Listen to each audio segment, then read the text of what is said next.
Good evening, everybody. Welcome into the Odd Rhythm Fantasy Studios. I am Jamie, and that is Eli over on the other side.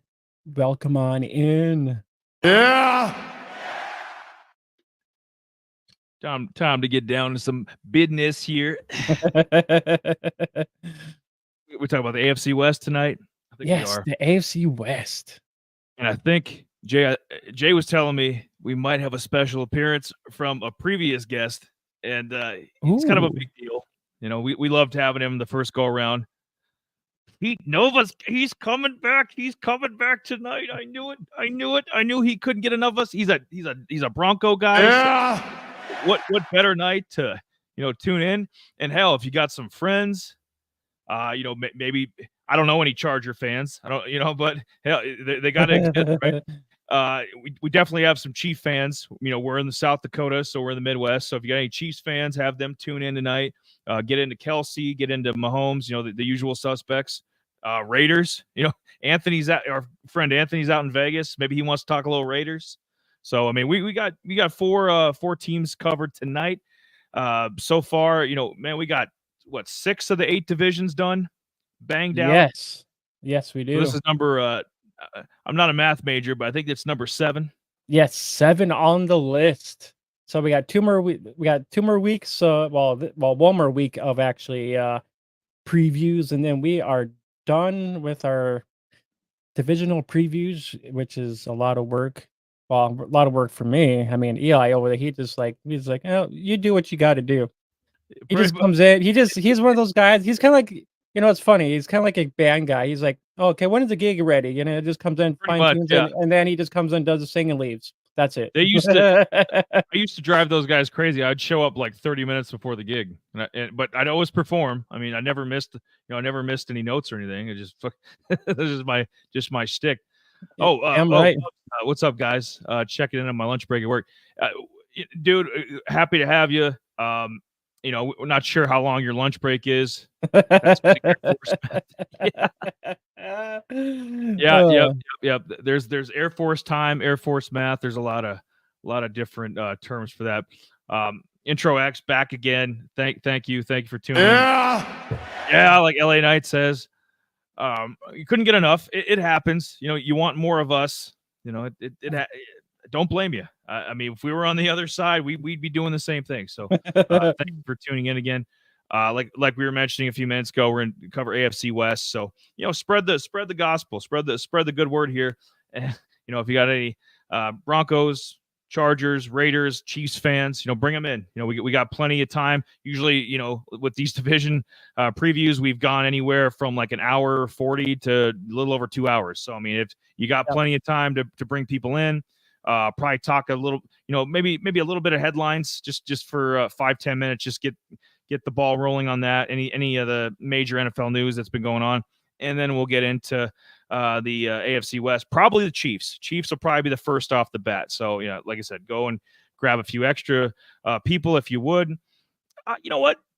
If they want to listen to any of the previous content, Jay, where can they go? We've had this little graphic up for a few minutes, but like any of the previous shows, this show when it's up, where can they go for that?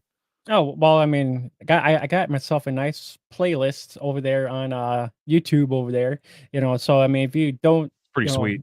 Yeah, it is. So you pretty much got all your playlists over there. I got some different other playlists too. We'll end up talking about a couple other college spotlight guys that we did. We'll do some plugs of those as well. I got a big old playlist over there. So I mean, if you're in Dynasty or whatever, I mean, we did a whole college playlist, and guys, we broke down a little bit different. Now they weren't really quite mock drafts. We just put a fill, so we didn't break down to just one specific team. We broke it down to, well, this team needs this, this, or this. So I mean, potential landing spots instead of more of a mock draft, which is more of a overall view of skill to this team or this team or this team, which is kind of the whole point of our college spotlights, which is kind of fun. And there were some stats in there, kind of what they did in division to what they did nationally, which is kind of cool. Yeah, we had game logs of all the guys. Anybody from Blake Watson, who we might mention tonight, anybody from him to Blake Corum, to Brock Bowers, another guy we're going to mention tonight. We did a bunch of different spotlights, and we had game logs, and we had projections for teams. Some of them we actually hit on. A few of the teams we actually predicted, where the spotlight player would end up. So, we're batting to quote our friend out of rhythm. We're batting about 140 on that, but dead clock today. Well, at least it's not 0-0-0, right? Right. Yeah, exactly. But yeah, no, we got a bunch of. There's a couple of these teams I'm really looking forward to tonight. There's a bunch of young guys, especially the Broncos. People have piled on because of the Russell Wilson contract. But if you want to find some hidden gems for dynasty, best ball, deep redraft, leagues, any kind of format that you're doing this year, deep leagues as well. Some young guys, some hidden gems. Broncos are going to have plenty of them. Absolutely. Yeah, and deeply, and we'll mention deep leagues too as well. So I mean, anything in the deep leagues, and we'll mention like, hey, here, especially we like I like playing deep leagues too as well. So it's kind of a good one of those good things to mention. Well, I like going real deep on them. Yeah.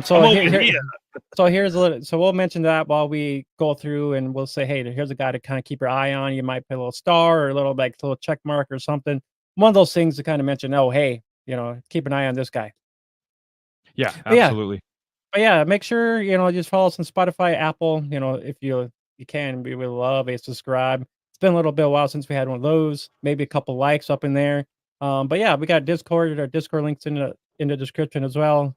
I have an Instagram over there. Haven't done anything over there, but just kind of more reels, kind of some stuff that we kind of broke down here and there with some of our streams and stuff like that, which is kind of like the YouTube shorts and stuff like that. So if you want, Instagram sees the YouTube shorts first. I think we need to have some naked photos of the two of us up on Instagram. I think maybe, I don't think it would attract a different crowd. If you catch my drift. Yeah, we'll be banned for life.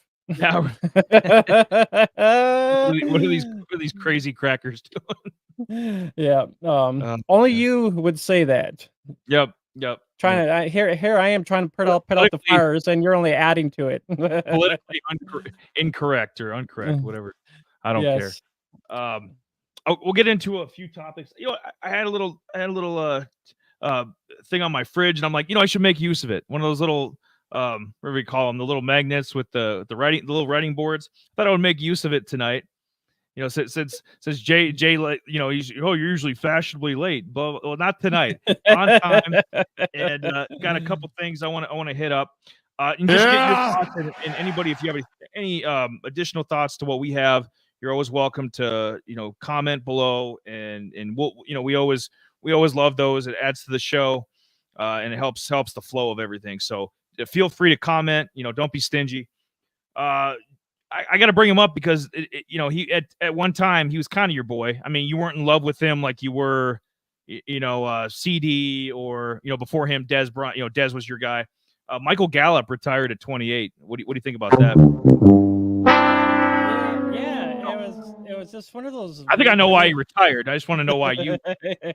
Well, I'm sure because his production started to slimming off, and I mean, it's crazy to think about. This guy had 1,000 some odd yards to being nothing. I mean, ACL tear, and then really not do anything afterwards. He shot after that. After that ACL, man, he was a shell of himself, and just holding on to being in the league. And dude, he had the perfect receiver name. He played for the perfect team. The only other team that would have made more, maybe the Colts or Broncos. Giddy up. He had,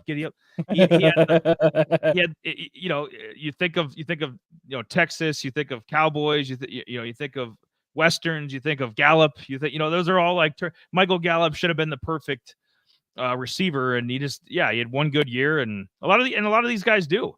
We're gonna talk about Hollywood Brown tonight from the Chiefs. I mean, he's only had 1,000 yard season. Hollywood, which sucks. What's his face? Mooney. Darnell Mooney from the Falcons we talked about last week. He's only had 1,000 yard year. So I think it prolongs you. It's some kind of psychology, with the NFL or the coaches, the executives. They think of you differently. You have 1,000 yard season, and I think it buys you time in the league. I really do. Because Michael Gallup, I mean, he hasn't been able to play in a couple years, like at the level that he was at. And I think he was just holding on to an NFL roster spot. He got passed up by Jalen, in Dallas, passed up by Tolbert. Obviously, he would never be on the same level as CD. And some of the young guys they have coming in. Raiders, he had no chance in hell. He was never going to get, with Jacoby Myers and Devontae. Yeah, and the two young stud tight ends they have. and So, I think it's because he sucked. I mean, he basically at the end he sucked. It wasn't like a tragic thing. He had to retire or anything. I think the guy just realized like, okay, I've made my money. I'm not gonna just hold on and be a scrub. I'm not gonna be a number 5, number 6 receiver. I see, and I think that was. I respect that too. I respect that too, Jay. Like, instead of just being a scrub or holding on to a roster spot or going and playing in the UFL, just take your money and go. I mean, Dallas did sign him to a big contract, which kind of, that part, it's almost kind of like set him up for life. Yep. Yeah, that, but he he didn't put out the production of what the contract gave. What they say. It's almost kind of like like he was good enough to get a good contract, but if he didn't, the year after that, we're just kind of like, well, what the hell, dude? Where are you? It's kind of one of those things that is. I think it could have been a little bit different with the Raiders, but I mean, I think he could have been a wide receiver 2 in there, but I had to change all my well, I left him up there, but I just but that's something for us to talk about when we get to the Raiders. Yeah, and oh well, it sucks because you think about it, with these contracts and stuff like that, it's kind of like a false safe thing. They get paid, but then you don't put out the production. It's kind of like one of those things, a receiver, a running back getting overpaid, and then they get, they're on the bench for the most of their contract, and they're just, getting the money while you're not doing anything. There, and I can kind of tie in our next point too with that. Peter, there he is. Perfect timing. Perfect timing. Hang on. I don't know if I could hear you guys. Something's going on with my audio here. Hang on. His on mute. Well, anyways, I got you. My bad. I got you. I can hear you now. Well, good. Welcome in, Pete. He's back, better than ever. Rocking the Lakers. Is that a Shaq jersey you're wearing? It's Kobe. It's Kobe. I thought it was 34. Sorry. Yeah. There we go. Yep. R.I.P. Mamba. Oh yeah. We're talking. Yeah. What do you? Wait. I gotta see what he's drinking first. What's in the can? This is a perpetual IPA, Trogs. Ooh. 7.8. Not bad. Oh, nice. Gee, how many of those have you slammed while you're trying to talk about fantasy football? Well, I was thinking on my show before I jumped on. I had some kebab. Like I had like the pre-made like store kebabs that you can just throw on the grill. Costco or something. Yeah. So I threw those on quick. I let Jamie know. I'm like, hey. Jimmy's like, he's like, yeah, it's all good. And then I started eating, and I'm like, I don't want these to get cold. So I was watching you guys while I was eating. I was like, all right, I got a little bit of time, but I didn't want to. Yeah, you were good. I mean, you got time. I mean, Eli, he's a guy of just wasting time. So I mean, he'll blab and he just won't shut up. Sometimes you just gotta smack him. I make a living doing this. What do you do? What do you do for a living? Well, other than blab here, I drive truck, but me and me. So you're not in. Yeah, we kind of have a side business going on through the back door. No, just depends what kind of back door we're talking about here. But, yeah, right. Only Eli would know that too. But we were kind of just mentioning about Michael Gallup. Yeah, just our thoughts on that. What just your quick thoughts on Gallup retiring? Yeah, it's kind of a shame, right? Colorado guy. I liked him. I had some dynasty shares of him. I liked him in general. Just once he kind of got paid, it kind of felt like he just wasn't the same player, and it happens sometimes. Yeah, I'm surprised though, because the Raiders aren't really a deep wide receiver core. He must really just not be himself if he couldn't be the number 3 on that team behind Myers and Adams. I don't know. That Raiders team is weird though, man. I mean, like Hunter Renfrow got paid, and then he saw like 50 targets last year or whatever it was. Like he's not even on the team anymore. Like, which I don't know. Right? Yeah, I don't know. I don't get it. No. It's not weird. It's incompetence. Listen, I'm a Broncos fan, so I know all about the Raiders. Sesame Street style word of the day. Yeah, There's that country grammar. I forget. Incompetence. Raiders, incompetent. I thought it was a perfect pairing. I mean, like they signed Renfrow, and I thought it was going to be nice with him. Well, they extended Renfrow, and then they brought in Adams. I thought it was going to be a perfect pair. You got Renfrow with the route runner underneath. You got Adams who can stretch the field. They brought in Jacoby Myers as well, and like Renfrow became nothing. And then I figured, all right, well, Michael Gallup's, I guess, can line up in that Y position, and Myers in the slot. But yeah, I don't know. Sucks for Michael Gallup, but he probably outperformed what anybody thought he would in the NFL. So solid career for a guy like him, to be honest.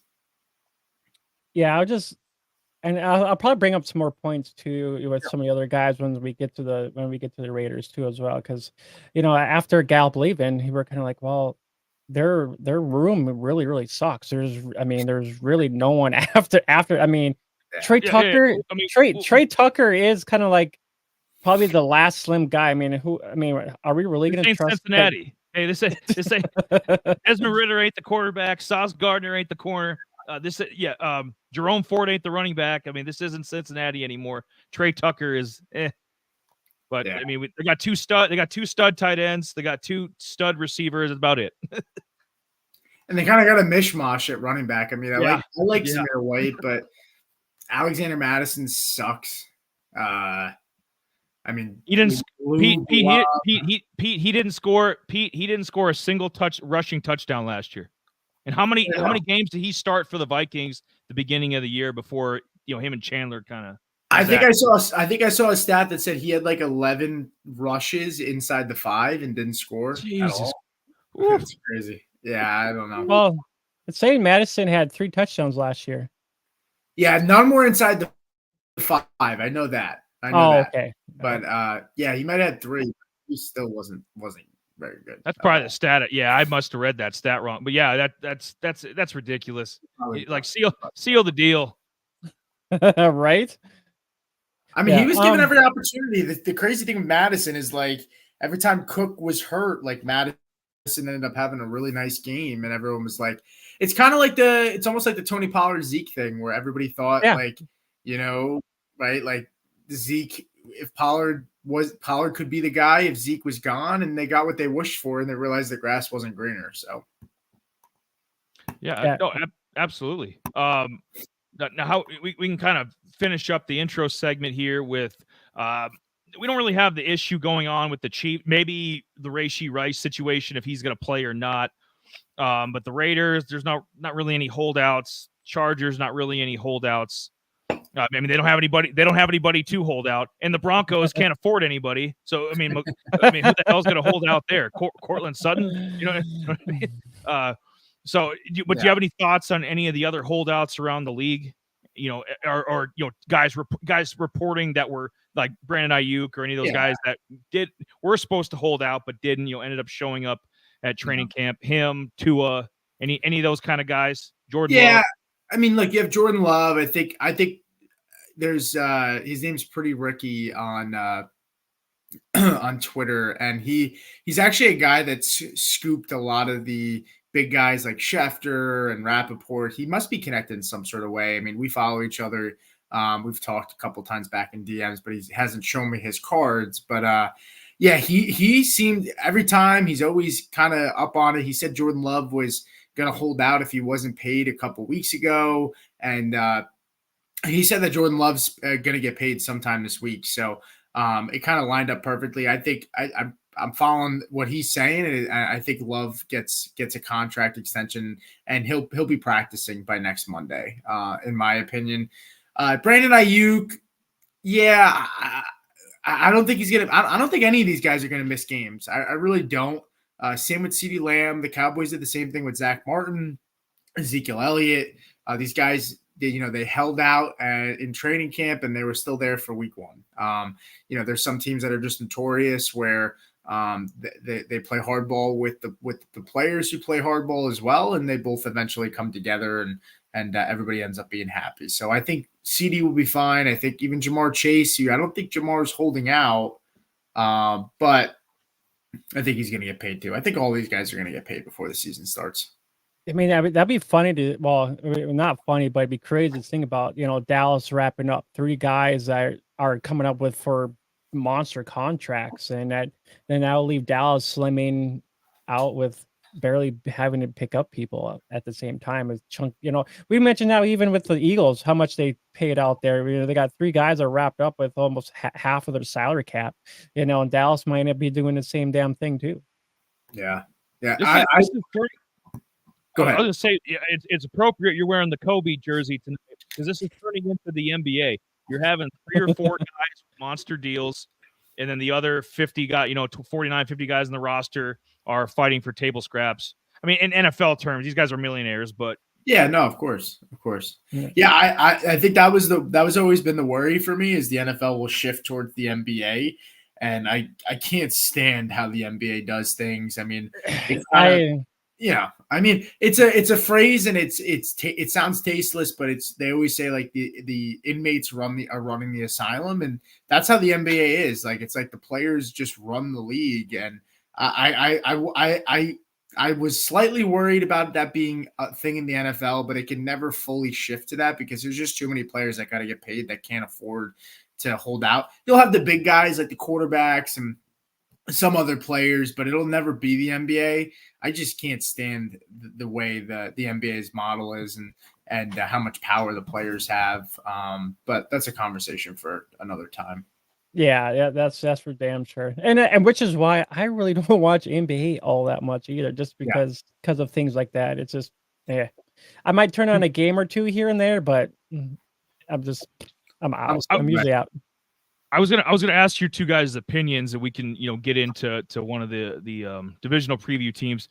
I'm gonna name 3 guys. You give me a ballpark, either a guaranteed money, a yearly, kind of based on some of the other contracts that are going on. I'm gonna name 3 guys. You tell me what you think they're worth based on what the other guys have been getting paid and if they're worth giving a contract to. So obviously the first guy is probably the best of these 3. CeeDee Lamb. Like, does he reset the market and get what more than what JJ got? Does he get JJ-esque money, maybe 35, 36 per year and like 100, whatever, 15, 120 million guaranteed over a course of, like a 4-year deal or something? Like, what do you think he's looking at? Jamie? I mean, I love the guy, but I don't think I think he gets close. I don't think he resets the whole market, but I think he gets close to what maybe Jefferson is, because I mean those 2 guys are the 2 top guys. I mean you think about target wise and what they produce for both of their teams. I mean Jefferson, he got a good contract, but then if you think about it, I mean he has lousy quarterback play, but Dallas on the other hand, totally different story. Dak's going to hopefully maybe be there, so I like the fact that he doesn't reset it, but pretty damn close. Yeah, I think these guys are so egotistical that they're gonna. I think he's gonna end up wanting to reset it. I think he may not reset it, but he'll get more. It's either he's going to get more on the average per year, or he's going to get more guaranteed money. One or the other is what he'll push for. It's just a pissing match with a lot of these guys.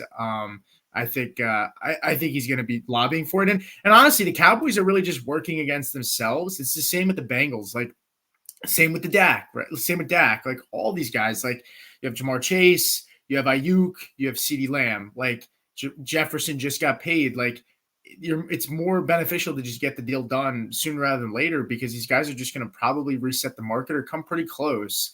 I think Jalen Waddle kind of set that wide receiver 2, elite receiver 2 market at that, like, I think he's at like 20, somewhere in that 28, 29 range, but his contract those cap hits don't really kick in for another 2 years. I don't know. I just think Dallas, all these teams are just working against themselves. They're going to get a deal done. It's better to just get it done sooner rather than later and just bite the bullet. I don't know what Jerry Jones is doing.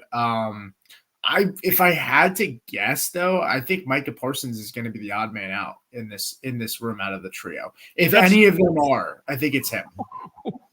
Imagine Micah Parsons being on the, being on the free agency or getting traded, or that's maybe a tag and trade or something. I'm not saying it's going to happen, but out of the three, like I think CD's up for the contract now. He'll get paid before Dak. I think so too. I was telling Jamie this. I'm like, Dak. It's a tough. There are quarterbacks better than Dak, obviously, but there's not that many. So it's like, dude, you're not going to do much better. You're going to have to re-sign Dak, CD, team them up, and I can't believe it. But yeah, Micah Parsons is young and skilled as he is. It's not a defensive league. So it might be Micah. That's crazy. And hey, no offense to Micah, he's a great player, but great. Yeah. And you could say the same about Dak in some ways, but it's not like Micah Parsons has showed up in those big games. CD's shown up in those big games in the playoffs. I'm not going to blame Dak for that game against the Packers, but the Packers offense was able to go out there and just completely annihilate down the field Boys defense. Yep. Yeah. Just so that to me, I don't know. And like you said, perfectly put it. It's an offensive league. Unfortunately, Parsons might be the odd man out. And then I was going to see you guys quick too. I'll combine them for time's sake. But Jordan Love, Tua. You can either contract, or would you let one guy walk, both guys walk, sign both guys? What do you think about Jordan Love? What if Jordan Love, he's a 1 year guy effectively, maybe even a half year guy. It was a great half year, the best half year of the entire league, but he's basically a 1 year guy. Tua can't play outdoors, he's going to have to be in warm weather or domes to succeed. I don't know, either of your guys' thoughts on those two. Jamie. I think Jordan Love, I think he's got a good thing going on. I just think that with them having their core being this wide receiver core being so young, that if they can try to keep most of them together, this team, if you think about it, this team could end up being like the Texans, the team that kind of struggled. They could actually look way totally different, and that's what I think on that. The Tua, it's kind of hard saying. Is there is there a quarterback in this upcoming draft that could come in and take over with for Tua? And that'd be the question for the Dolphins. Is well, do we pay this guy, or do we try to get a guy in the draft? Yeah, I think unless Tua falls on his face this year, he's going to get paid. I think either. If my philosophy is, if you're above average, you probably should get paid. If you're average or below, you just let the guy walk. It's the Daniel Jones thing, right? Daniel Jones, the Giants paid him because they were afraid of purgatory. They were afraid of re-rolling the dice on a quarterback because they went to the playoffs, and that was it. But now they're sitting here convincing themselves that he's going to be a guy that they can build around, kind of. And then they were over here trying to draft a quarterback this year. So, yeah, Tua, I'll give it to him. He does what the system wants him to do. That's the best I can say for Tua, is he operates the system in a way that the offense wants him to. He gets the ball out quick. He does everything that they want to do, but he's also surrounded by a ton of talent. I don't know. You drop him in a situation that I'm trying to think, a Carolina, granted, not many quarterbacks would be great there, but I don't know. I just don't, he doesn't seem like a guy that lifts the guys up around him and elevates them. And that's the struggle. If you're a quarterback that's going to get paid a lot of money, you have to have the ability to raise the floor and the level of play of the guys around you. I think Jordan Love has the talent to do that. Yeah. Am I sold on him yet? No, but they're going to have to pay him. I mean, they invested a first-round pick in him. He sat behind Rodgers for years, and he won a playoff game, right? So at this point, their hands are tied. They got to pay him and go all in on the decision that they made, because if they're not convinced that he's the guy now, I don't know what they've been doing, considering they spent the first-round pick on him, and he sat for years behind Rodgers. He's played for 2 years. If you don't have the right evaluation on the guy by now, I don't know. And that's not for me or any of us to know, because we're not around the guy, but they're the ones that have spent 4 years with the kid, and he's won a playoff game. So if you don't know by now that Jordan Love is the guy, then I don't know what to tell you. But it seems like they feel convinced that he is, and I think he'll get paid. Tua, I wouldn't feel great if I was a Dolphins fan, because I don't think he's a guy that can win you a Super Bowl. I'd let him walk. I'd let Tua walk. I really don't think he's worth the money, because he's going to want, that Jared Goff that 53 a year kind of contract. And to me, it's like, yeah, like Pete was saying, if you're average or you're a system, your skills wouldn't transfer it over half the other teams. Like, just let him walk. Jordan Love, you got to pay him. Like I said, he's got all the skills to be a top 5 quarterback, and he's already won a playoff game. So I agree 100% with that. But Tua, I've been strong about since we did our division preview a while back, that I'd let him walk, and I'd take my chances with one of the college guys. Let's see what Shedor's mobile and accurate. Let's see what Shedeur Sanders from Colorado does this upcoming year. Yeah, I don't know. It'd be kind of interesting and crazy to see what Shedeur does this year. And I know there's going to be some guys I'll be watching too this year to kind of see how they pan out, if they're going to be good enough, or if there's some teams that will be wanting different quarterbacks and stuff like that. And who knows? I mean, are the Raiders going to be bad enough where they actually draft a quarterback? I mean, they got Minshew, Minshew and O'Neal. I mean, is O'Neal going to be the guy that they want for their for their future? Probably not. You guys are just kind of. Oh, you talking about O'Connell? Or yeah, I just mentioned O'Connell. Yeah. I don't know. The Raiders. I really think the Raiders just shit their pants and just went with Brock Bowers. It made no. I mean, I like Bowers, but it made no sense. Yeah. All right. Let's which division are we going to get into here? So we can. Yes, it's let's here. Telling how me long? that it's time for the Kansas City Chiefs. Kansas City Chiefs. Okay. All right. So, if you followed any of these other 6 episodes before this, the rules of the game. So I'll put my top 5 fantasy players of importance, and I do it to create debate. And most of the time, it's pretty, along the lines of what you. And then I'll throw in a couple ringers. I'll throw in a couple things from left field every now and again. But especially with the bad teams, I mean, you could have a little more fun with them. Chiefs, top team in the league. So it's going to be like you expect. And then usually with the good teams, the 4, maybe 5 spot is always debatable. Usually it's like the top 3 that are pretty in line, and then everything else is pretty debatable. Jay will put his graphic up to kind of like tag team what I'm talking about with some of the stats, a few of the rookies there and their college stats, targets, the percentages, and so his graphic will work with mine. And so I'll see what Pete thinks, and I'll see what Jamie thinks. Obviously, I don't think we need to spend much time on the first 2. I mean, that's pretty universal. Even at, whatever it is, 34, 35 years old, Travis Kelce, you can't argue. The guy's still a top 3 fantasy tight end. Patrick Mahomes, as long as he's healthy, is going to be every year is going to be a top 5 fantasy quarterback. So I think, and I got my little gavel here tonight, just in case you guys do object to anything, but are we okay with Mahomes and Kelce at 1-2? And if so, like, do you guys have anybody? I think the real debate is, do you guys have anybody you would take over Patrick Mahomes, who's the 3rd quarterback coming off the board on average, or Travis Kelce is the 2nd tight end coming off the board? Because Kelce, I could definitely see a couple tight ends going, or should go before Travis Kelce. I don't think he should be the 2nd tight end coming off the board. So I think Laporta is so Kelsey's coming off at 2, Laporta's coming off at 1. Laporta scored 10 touchdowns last year. I don't think he can sustain that. I do like Travis Kelce this year. I think in the playoffs, he had like 390 yards, 3 Yeah, touchdowns, and like 30 something catches. Like that is the Travis Kelce that we're used to seeing.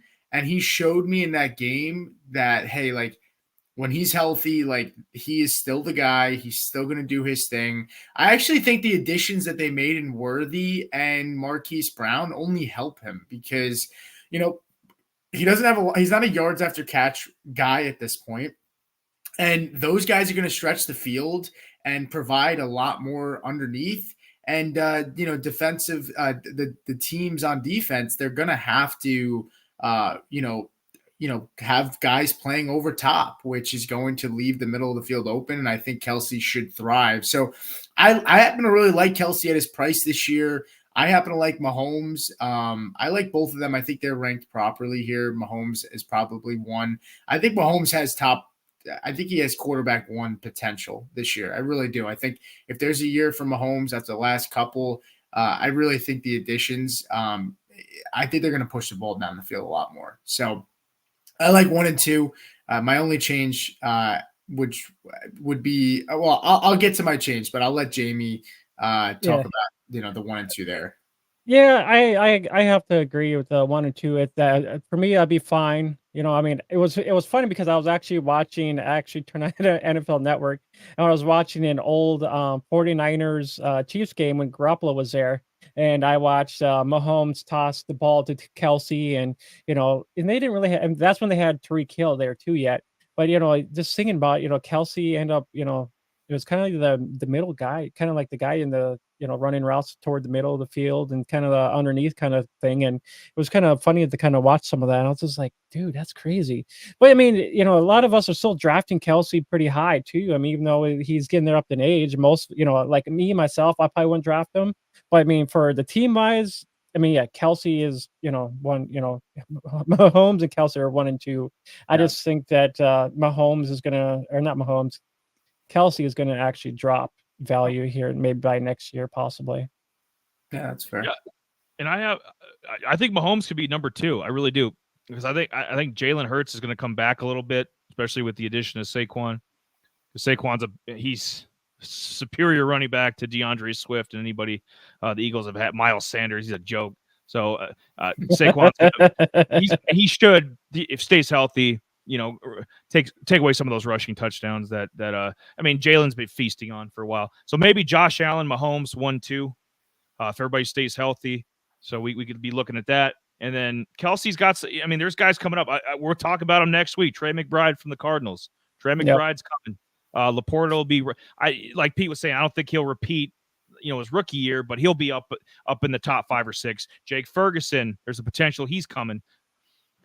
Especially if Dallas's offense just goes crazy this year and Dak has 40 plus touchdowns or something. I mean, Jake Ferguson's gonna be a big part of that. So, but yeah, Kelce, but I mean, you kind of have to be okay with him at 2.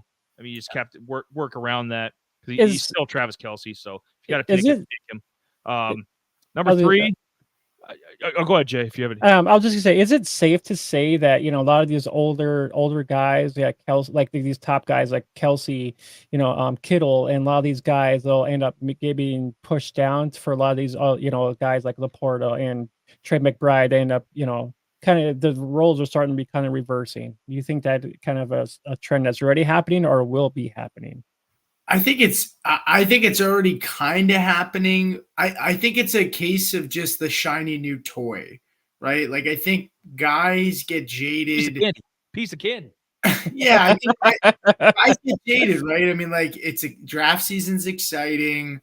We're not even in August yet, but like you see a lot, our show prior to me jumping onto here, we do our ADP movers and we look to see like, hey, what guys have jumped up, what guys have jumped down, 4 for 4. I don't know if you guys use it, but it's a good indicator. It shows like what guys have moved up, what guys have moved down. You can put a date and range. And so I think the market is kind of adjusting and settling. Like right now in FFPC, which is like high stakes fantasy, those guys that are playing with like real money on the line in those big tournaments. Laporta's actually 15.2 and Kelsey's 15.9.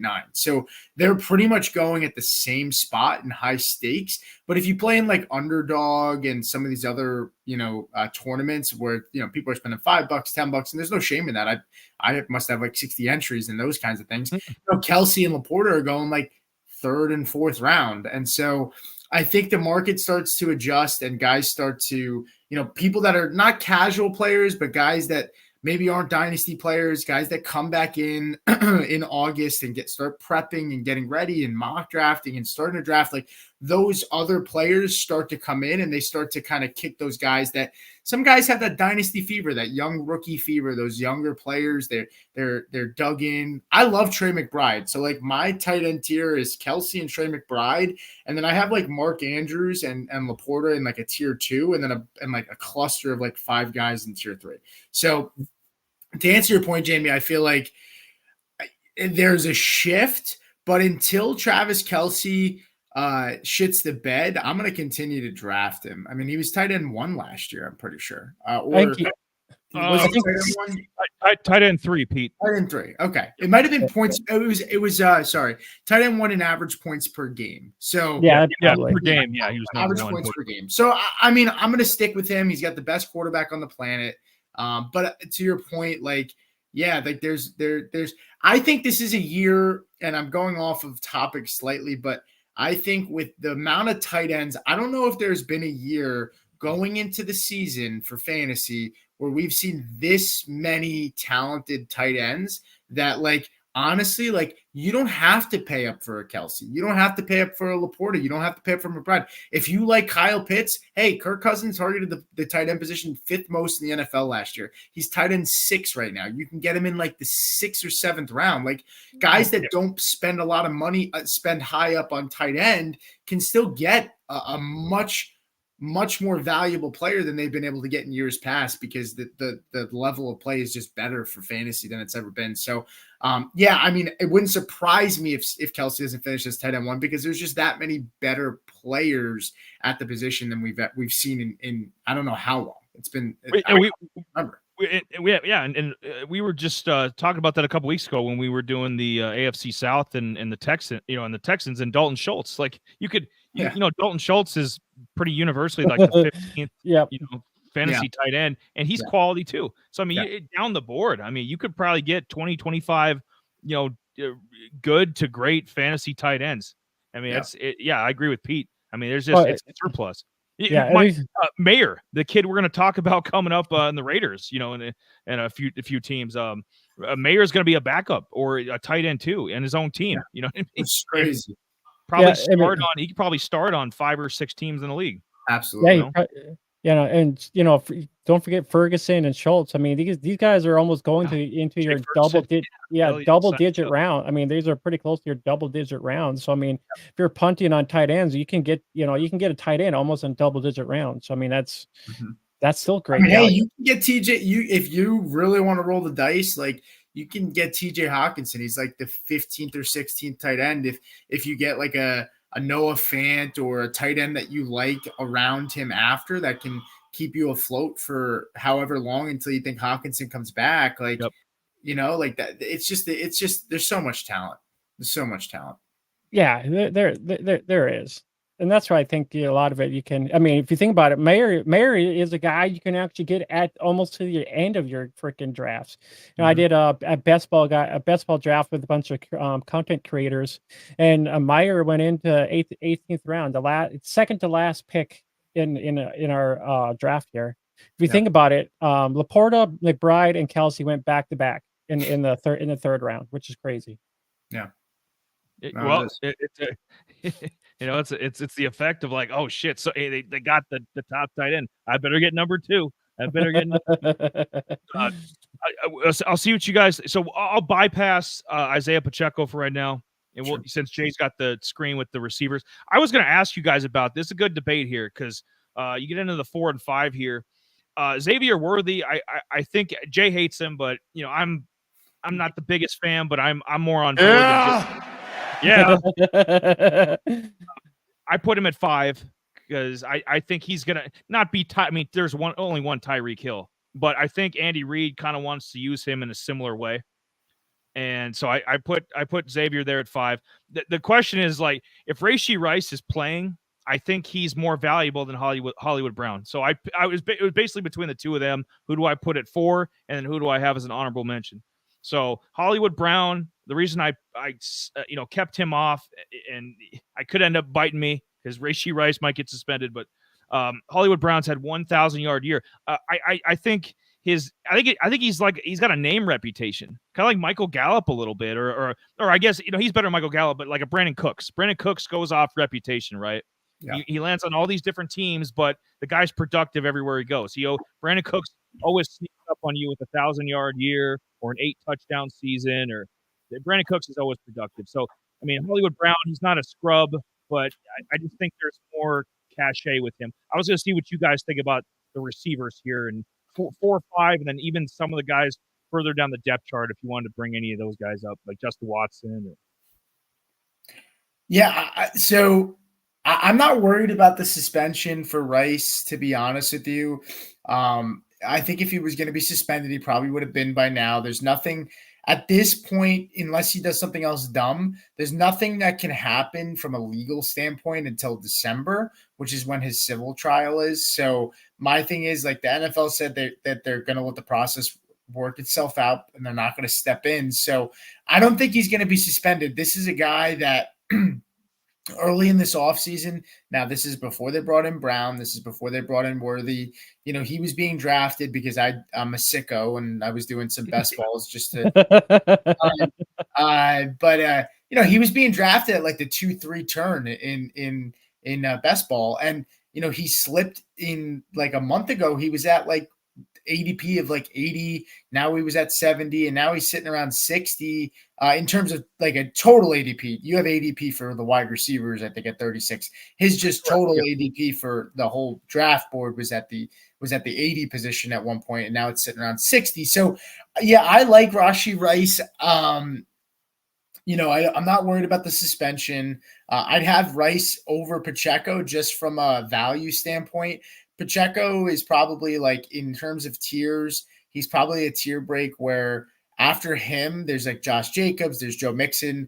I prefer him. And then and then the next tier of guys for me is like the Mixons, the Josh Jacobs, and I can't remember who else is right around there. So I'd probably have Rice over Pacheco in just because of the value. And I think there's a good chance Rice can score more than Pacheco this year. I think Worthy and Brown, I'm shocked that both of them are so expensive at ADP of 44. I'd probably prefer whichever guy is cheaper and just roll the dice out of the two, because I don't know if they're gonna be an every week start for me. Like, I'd be hard pressed to be comfortable like starting Hollywood Brown. To your point, like, he's always hurt. Like, he's a good player, but he's always hurt. So I don't know. And not for nothing, this can sound crazy, but like, I think Justin Watson, he's on the field a good amount. He likes to block. Like, they like him as a player. Like, I'm not saying Justin Watson's going to be fantasy relevant, but what I will say is he's going to eat in terms of he's going to be on the field, like, I think like 30% of the time. So I don't really want Worthy or Brown, but if I had to take one of them, it'd be one of them that's cheaper if I have Mahomes and I miss out on Rice or Kelsey. So that's kind of how I see the room, to be honest. Yeah, and that's for me, if I had to actually draft somebody, Rice would be the first guy for me off the board. I mean, we both Eli and I, when we did these previews last year, we said that Rice would be their number one guy, for target wise, kind of get acclimated into the offense and whatnot, and that ended up being correct, which was the crazy deal. Because if you think about what they're kind of more of a dink, they're kind of more of a small, short dink and dunk team, short passes in the to the right or left or a little bit toward the middle, and that's what the Chiefs have. That's it's funny to think about. I was just thinking about this last night, that the Saints and the Chiefs are almost similar, because a lot of times you don't know what they're going to do, or what guy's going to be in the backfield, because a lot of times they're always changing things up all the time. It's just kind of like, do we trust Hollywood Brown? Because he only had 3 touchdowns last year. He's probably touchdown dependent if you're drafting him. Does Xavier Worthy outdo Hollywood Brown? Sleepers projections got both these guys at 6 touchdowns each. That might be a little exaggerating. Maybe Xavier Worthy has the more touchdowns than Brown, but it's kind of hard saying there too as well. The other thing was that Rice was actually he was drafted in our best ball league here, 8th, and then Brown went 8th as well, and then Xavier Worthy went in the 9th round after that. So, but is Rice? This was kind of an early best ball one, but does Rice actually bump up closer to guys like Devontae Smith, Keenan Allen, or Cup, or does he stay like in the 8th round kind of draft pick? Probably be somewhere in the middle of them, I would think. Yeah, and that's the big question with a lot of these Chiefs here. Honestly, it's like, where do you fall in? Sleepers projected stats has all 3 of these guys pretty much, dead even. So it's like, just, pick your poison. We tend to, I think the 3 of us have, as long as he not suspended, and Pete thinks that's a past issue, Rashee Rice is going to be the number 1 option in terms of receivers. Travis Kelce will be the number 1 option through the air, but Rashee Rice is the one. Xavier Worthy, I think he's gonna, Jay, like I said, Jay's not I preface it because I know this, man. Xavier Worthy is going to be the 2, and then Hollywood Brown, because I don't trust, like I said, I don't trust his health. When he's on the field, there'll be weeks where he has 90 yards and a touchdown. He's done that in Baltimore. He's done that in Arizona. So he's going to have his weeks where it's like, damn, but he's not going to consistently do that. So he's not going to step up into the elite, receiver 2 range. Rice has got that potential, though. I think of these 3, Rice has got the best potential to jump up towards, Devontae Smith, T. Higgins, those kind of level guys. And that's what I thought too. And I think if you're, especially if you're doing best ball drafts, people are going to probably bounce on maybe Worthy, or one of those 2, either Worthy or Hollywood Brown, just for a best bet and best balls. And maybe deeper leagues, Hollywood Brown would be your better bet in a deeper league. 16, 14 would probably kind of your until Worthy actually gets more acclimated to the offense. I could probably see that. Maybe Brown maybe being the 2, but if Worthy is actually being better, be the roles flip flop. Yeah, absolutely.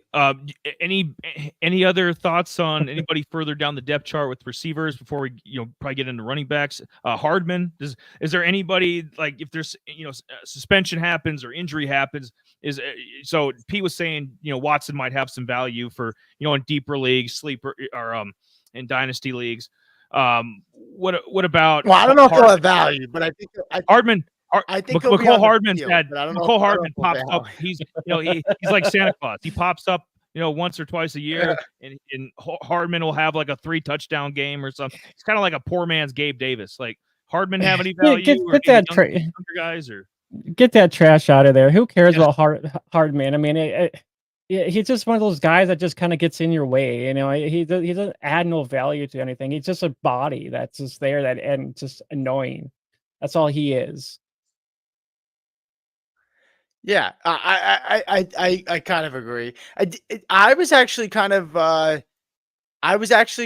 surprised that because Hardman went from Chiefs, Jets, and then they brought him back last year, right? Because he couldn't play with the Jets. He couldn't make he couldn't crack the starting lineup with the damn Jets. It's kind of similar with the Gabe Davis. He's there, then he's not there, and then he's there. So he's kind of like a Gabe Davis. He might snag 1 or 2 touchdowns from you, and you're like, what the hell? Like, everybody's rushing to maybe try to pick him up. Then it's just like I mentioned, it's one of those Saints Chiefs offense that are pretty similar. You don't know who's going to be getting the touchdowns, yada yada yada, but we got an idea who might be doing what. But that's just kind of the similar circumstances. I agree. Go ahead. Go ahead. No, go ahead. Oh, I was going to say, I know you kind of mentioned that Pacheco might have a little less value than Rice. What about Worthy? Do you think Pacheco Oh, your yeah. so Oh, yeah. your floor for Pacheco in this offense is probably what, the fourth spot here, fantasy? Yeah, Like, I think that's his floor. I don't think he's gonna finish. I don't think Worthy, unless there's an injury. I don't think any of the other guys. I think at worst he's the fourth best. I think Pacheco is gonna be fine. Like, I like Rice because of the value that, like, for what you're paying for Rice and what he can give you. It's his upside is a lot higher. I think Pacheco, you're drafting him as like the 11th running back. I think at best he can be like running back 7. I don't see a top 5 finish for a guy like him. I like him, but he plays so violent. He already dealt with some injuries last year. Like, I don't know if his style of play can hold up where he might not miss a few games. And I also just think there's so many mouths to feed on this offense that I don't know. But the benefit too, and I could be wrong, is that a lot of pass catchers to stretch the field, they might face less loaded boxes, and Pacheco might have a lot more room to work with. So I like Pacheco. I just, at his price, like, to give you perspective, the guys that you can get around him are like Mark Andrews, guys like DJ Moore, DK Metcalf. Like, there are certain guys that I would prefer. Unless I go like wide receiver, and I haven't taken a running back and Pacheco's on the board, then I probably take him because there's a teardrop for me, like between him and Jacobs and like Rashad White and Mixon. So that's kind of how I see it. But if I have a running back, I'm probably drafting other positions at his cost, if that makes sense. Yeah, Isaiah was taken in our best ball draft here, in the 5th round. So pretty much guys after like A Chain, Rashid or White, Cooks, even Jacob was even went high in the 4th round. So I mean, Isaiah a little bit after that. Whoa. Oh, timeout. Back it up. What? Yeah. Yep. James Cook. What? No. Okay. Devon A. Chain, fine with that. Cool. Okay. Some of your guys listed, fine. But yeah, no. Pacheco is better than James Cook. He's gonna have a better fantasy year than James Cook. That's where I'm like, okay, now it's time to draft him. You don't take, it would be fantasy negligence for me to advise to anybody watching this stream that you take James Cook over Isaiah Pacheco, especially when Ray Davis is going to be nipping on his heels. Ray Davis is coming from the Bills. So I love Ray Davis too, but I mean, back into that. It's like, just you said maybe his ceiling is what, like the 7th fantasy running back, like RB7. Like Pacheco is what, somewhere in that 7 to 11 range, because that's where I think too. I think maybe 9 or 10, like fantasy point wise. Is that where you think too, Jay? Like somewhere in that 7 to 11 range for, like, he's not elite, but he's good. Like you could probably put him in like top 15, like top 15ish. You could be good for a long time, win a fantasy league with Isaiah Pacheco as your back. Yeah, I mean, he's a top 15 guy. I mean, absolutely. I think the case you can make, like, James Cook, like, while I like Ray Davis, the only positive that he has over Pacheco is that Bills offense doesn't have a lot of playmakers. So like, maybe James Cook can see like a lot of passes, like top 5, maybe like in running back, like receptions. I could see that maybe brings him above Pacheco. But to your point, yeah, I prefer Pacheco over a guy like James Cook, to be honest. I got a question for you guys too. See, how is CEH still? What did he sign, like a $500,000 contract? How is this guy still, especially this team, the 2-time defending Super Bowl champion Kansas City Chiefs? How is this scrub still on the roster? And I see, I have a whole problem with the backups here. That's why I think Pacheco is going to be just fine. I know they got a lot of mouths to feed in Kansas City, a lot of skill position guys, but look at his backups here. Bailey from TCU. How many skill position guys other than like LaDainian Tomlinson pop from TCU? We see what Quentin Johnston's doing. The Chargers about to talk about him.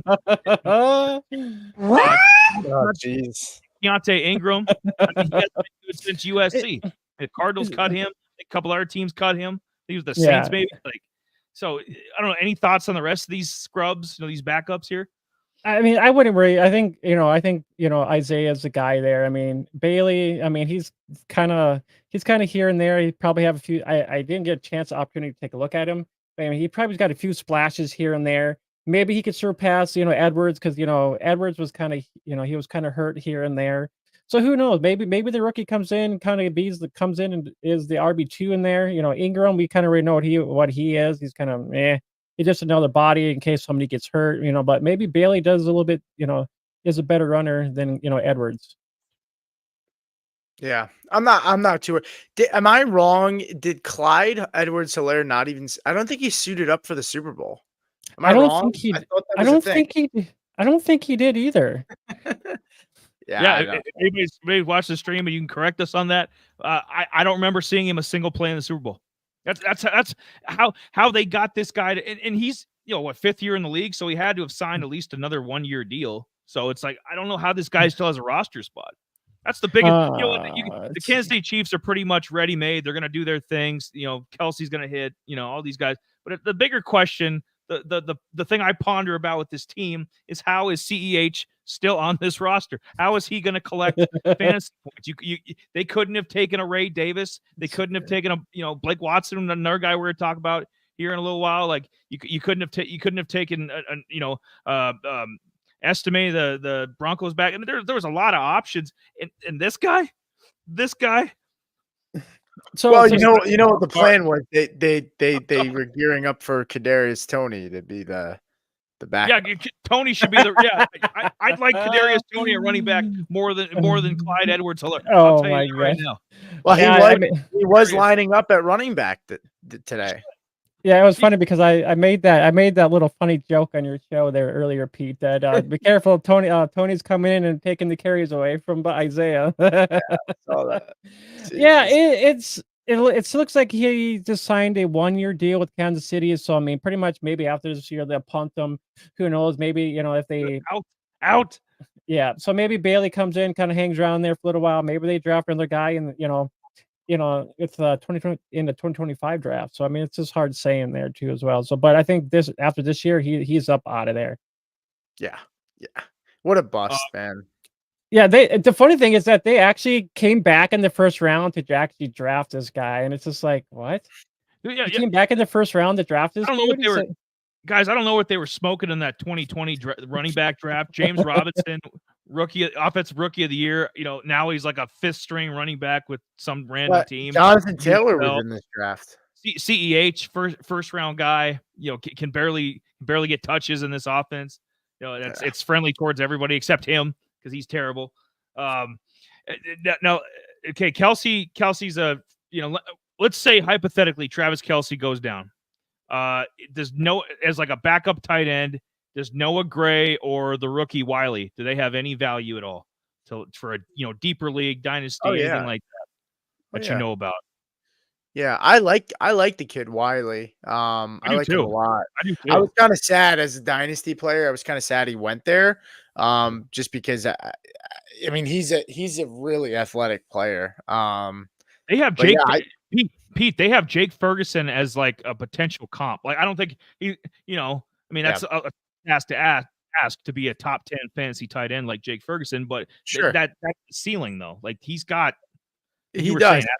I saw a clip of him today with a one-handed catch. Not that changed my feelings on him, but I don't know. I really wouldn't surprise me if they run even like a 2 tight end set if they wanted to get Noah Gray or Wiley involved. I mean, we've seen other tight ends besides Kelce on the field. They just haven't been that talented. Yeah, and the 2 tight end sets, they were maybe running like a couple, little percentage here. I think it's 28%. That's pretty decent though. Yeah. So it's very, very, very well possible that maybe he comes in and sees a little bit of time too. I mean, if Kelce does, I mean, who knows? Maybe they might sprinkle him in there a little bit here and there. And if Wiley ends up, maybe being a little bit better than Gray in training camp, but those are all things that we'll have to kind of detail and see, especially when it comes to Dynasty.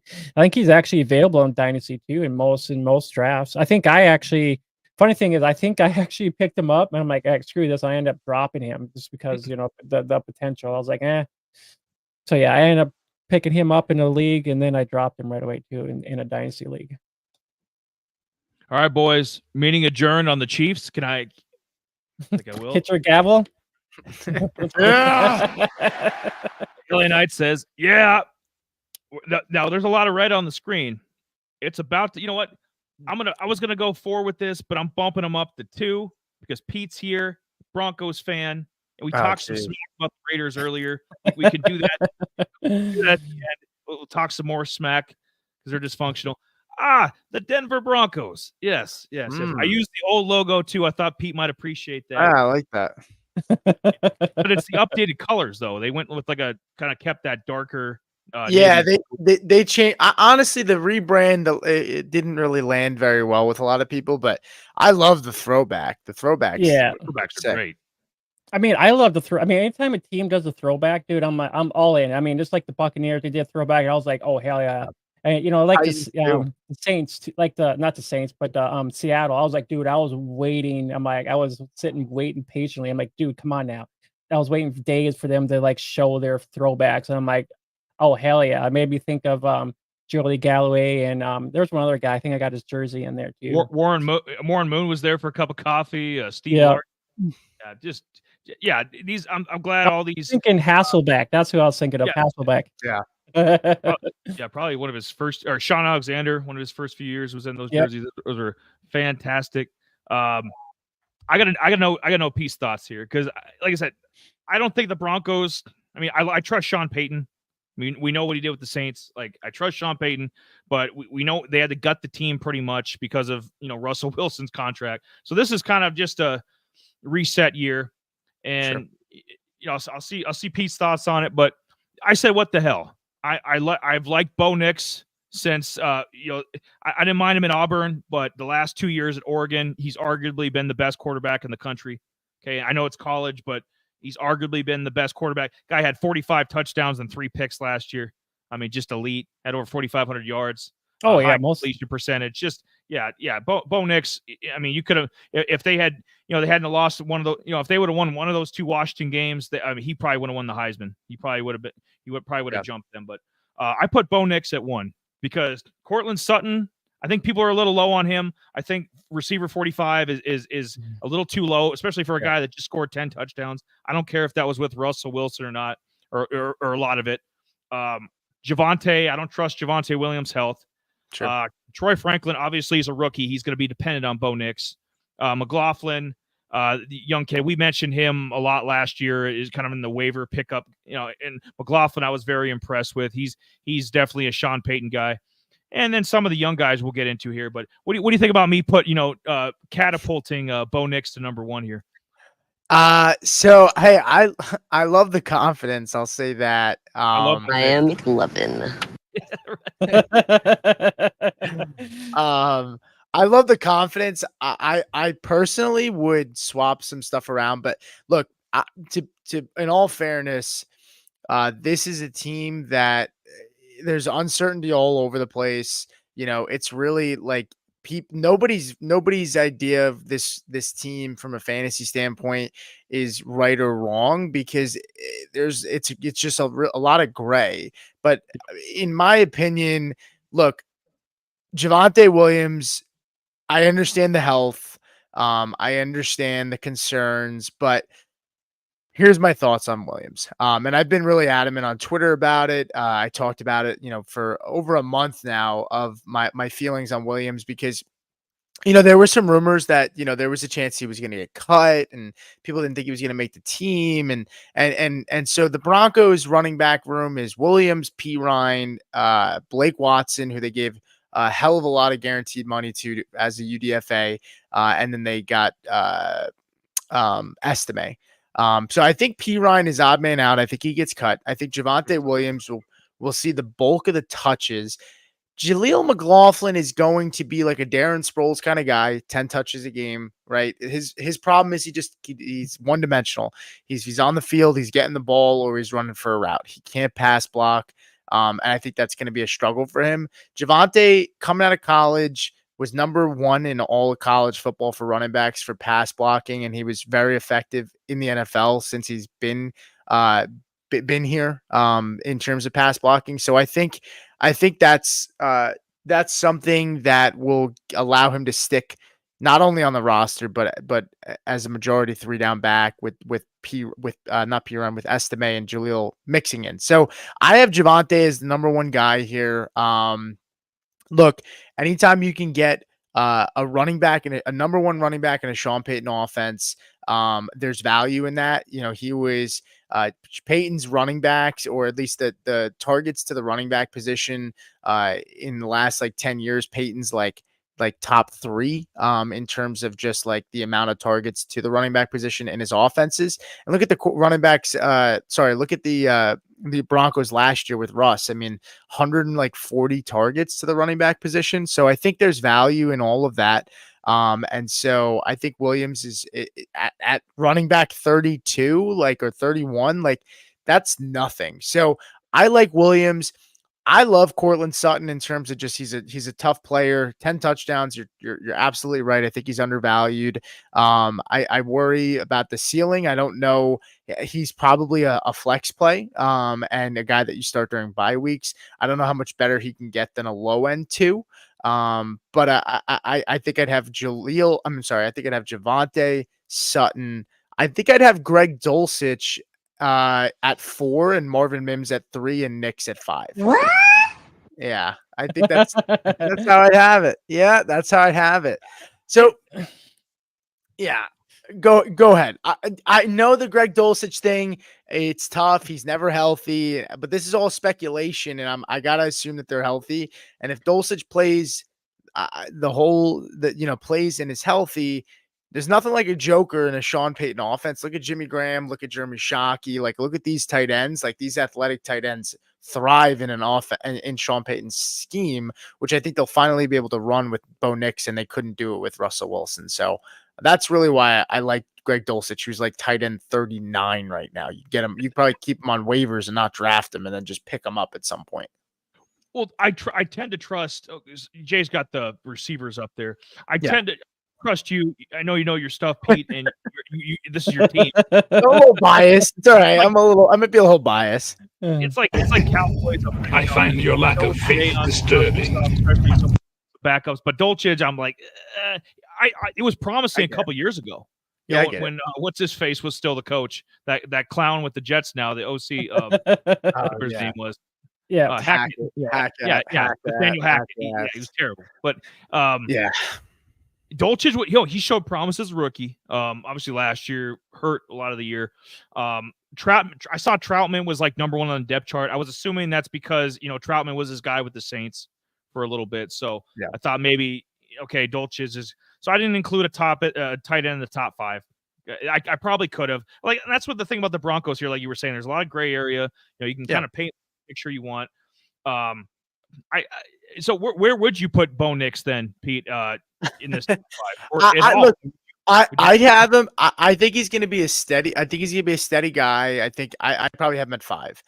The problem, Jaleel McLaughlin is a great best ball player. He's not a redraft player in my opinion. He's not going to be on the field enough for him to be a guy that you can start. And he's just not big enough. So that's what I worry. I think Nick's at 5. I think I think my list would be Javonte, Sutton, Marvin Mims, Greg Dulcich, and then Bo Nix. I think Troy Franklin has a chance to sneak in there if him and Nix really click. But early reports, Troy Franklin looks really, really good, but I think he's going to have a little bit to learn in terms of just the nuances of like playing the position at the NFL. I worry about his he reminds me of a poor man's Devonta Smith in that their size is small. Yeah, but Devonta Smith was good. Is like an alpha, and he can get off the press, and he plays bigger than he is.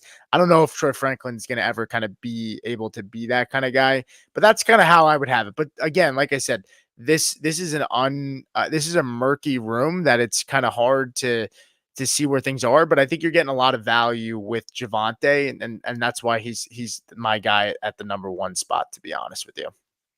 Yeah, before you get into it, Jay, I like this. This is, most of these teams are pretty, it's like, who the top 3 or 4 guys are usually. This team, I mean, you can be all over the map. This is great. Go Yeah, ahead, Jay. there is, and that's the other thing about this too is Denver. Hell, last year I thought everyone was talking about, is Judy going to be the guy? Is Sutton going Yeah. to be the number one guy? And then the roles just totally, just flip flop, and then Sutton ended up having double digit touchdowns. And that was the thing too. We're talking about Olave, Chris Olave to Sutton. We're drafting, Olave high, but he doesn't bring a lot of the touchdown production that a lot of us want. But then Sutton, on the other hand, he, with a team that was really lacking, here he is putting up double-digit touchdown, which is, way totally different. We're drafting him high with, the lack of not getting so many touchdowns, where you could probably end up getting a Sutton where he's actually had like a double-digit touchdowns. So that was kind of the vice versa on that. My other thoughts too is, Williams could be there. I think he'll be their wide receiver or not running back one. The only downfall for him is that he ended up finishing like running back 30 last year. I think he's gonna be more touchdown dependent. We're gonna have to get out. I think we're gonna have to see more touchdowns out of him. If we're gonna be drafting him, and think about it, you can get this guy in your double digit rounds for an RB1 from a team that might be struggling a little bit. But and he only had like 4 top 15 weeks. So we'll have to, for us to probably want him, well, he'll have to see a little bit more in that run game and touchdowns as well. That's my thoughts on that. But the other quick thing too is like McLaughlin and I think Blake Watson are pretty. I think they're both similar guys. They can kind of do the same thing, but I think Watson is he's kind of my as I would say, pop this up here real quick. Blake Watson is kind of my dark horse on this team. I think he can make the cut. I think he's just a little bit. I think he's McLaughlin, times 2. He's just the better version of McLaughlin. Yeah. Pete, 2025. That's the play for Blake Watson. Javante's got 1 year left on his contract. I looked 2024. Unless he just has a monster 1,200 yard year, Pro Bowl level year, I think the Broncos are going to let him walk. Yeah. So I think Javante's a 1 year guy. Blake Watson, of all these, the sea of running backs here, this might be the guy, 2025. So what do you think? Okay. Some of the honorable mention kind of guys, and I had Marvin Mims as an honorable mention, Dolchich. I don't blame you. They could have been in the top 5 for sure. I had them just outside in like a top 7, but I was going to see Pete and Jay, your thoughts on Blake Watson, Devon Vele, and then Audric Estime, the Estime they drafted. Obviously, Blake Watson they signed as a free agent, and then Devon Vele, the 7th rounder from Utah that me and Jay like a lot. Are those any of those guys that stand out to you, Pete? So I think Jay kind of nailed it with Blake Watson, and I think you did as well. I think Javante, this is probably his last year, unless he has kind of like a slightly above average year where he's not going to demand a big contract. Maybe they bring him in for just a solid, cheap, team friendly deal, but like a Najee Harris level year. Yeah, kind of. 950. Yeah, like maybe not even 1,000, maybe like at 900, but he catches a lot of passes and it's a decent yards per carry. But I think Jay was right in that Blake Watson is just a better version of Jaleel McLaughlin, a little bit bigger, just a little bit of a better athlete overall. Watson can pretty much do everything. He can pass block, he can catch out of the backfield, he can run well. So I like him. A lot of the guys at Pro Football Focus and some of the bigger writers, and I'm not gonna sit here and say I'm a big draft analyst and prospect guy. But I listen to a lot of the guys that are, and seems like they've all really liked Watson. We're kind of bummed that he went to Denver because he's kind of stuffed in terms of he's kind of shoved down the draft sheet. But Watson's going to be a special teams guy. I don't know. He may make the 53. If not, he'll be a P squad guy. And they'll maybe probably activate him a couple times with injuries and stuff. And he'll get a couple. If I had to guess, maybe he touches the ball like 40, 50 times this year at the most.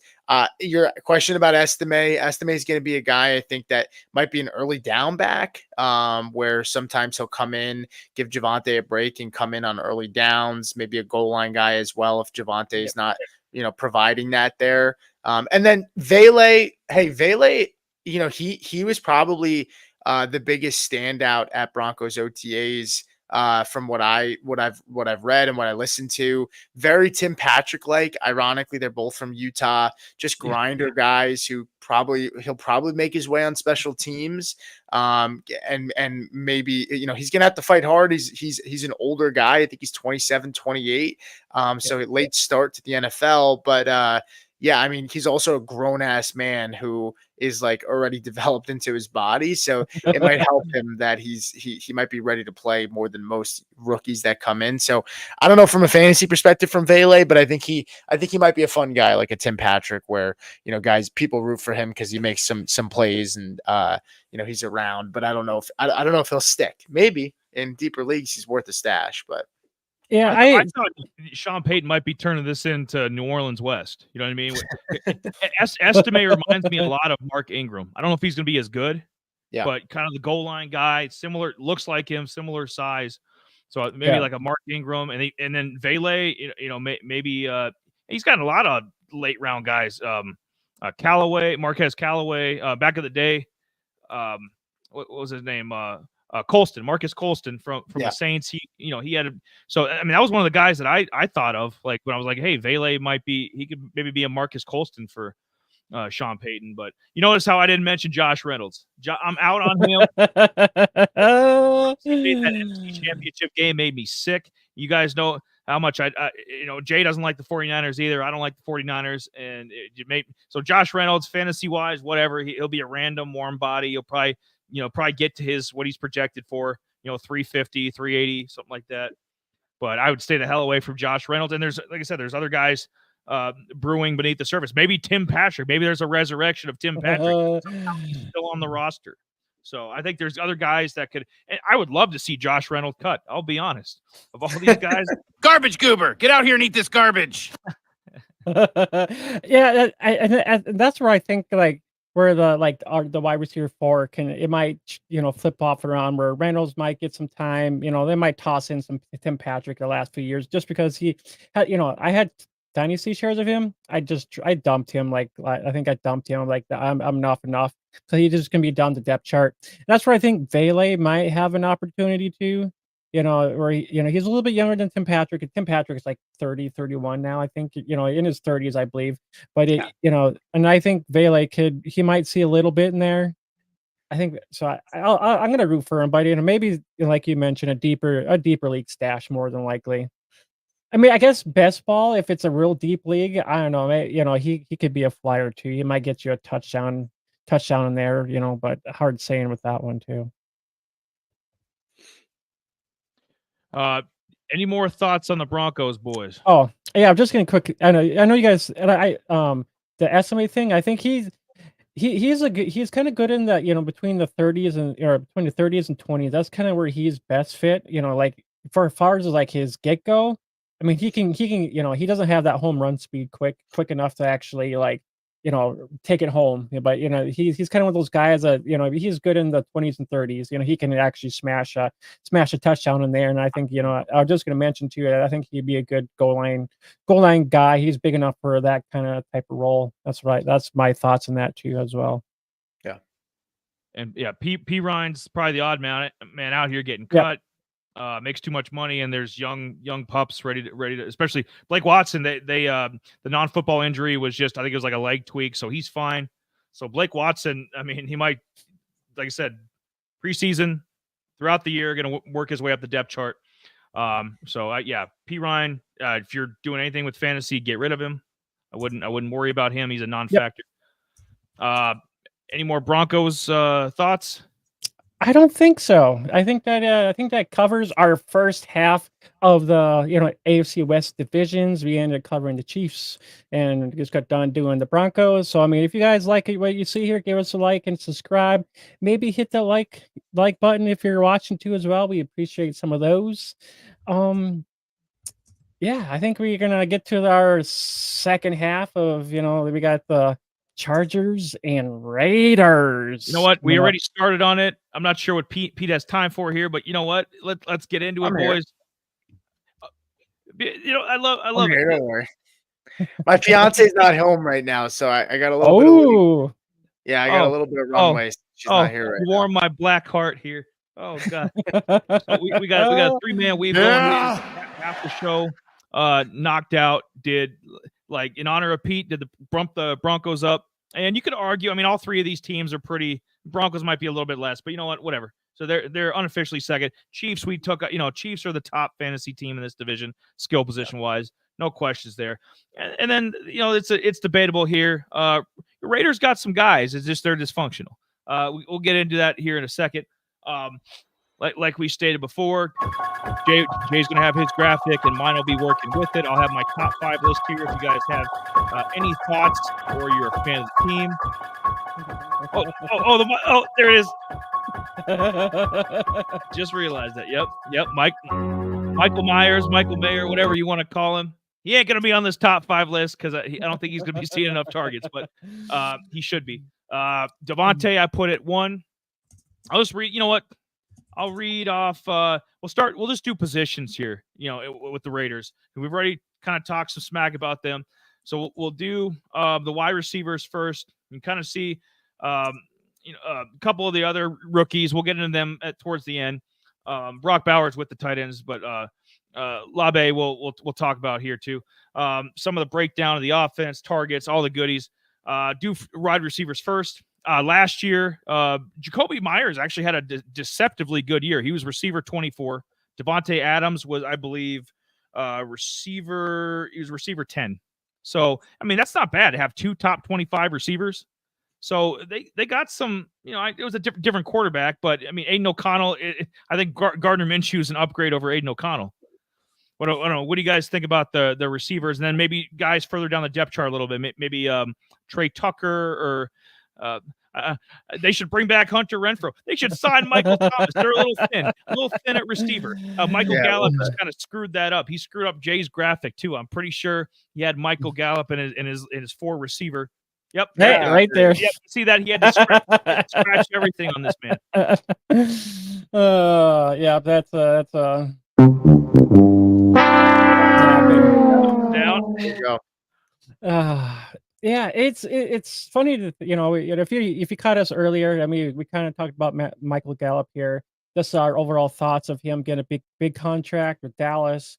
Kind of after his ACL tear, kind of fell off.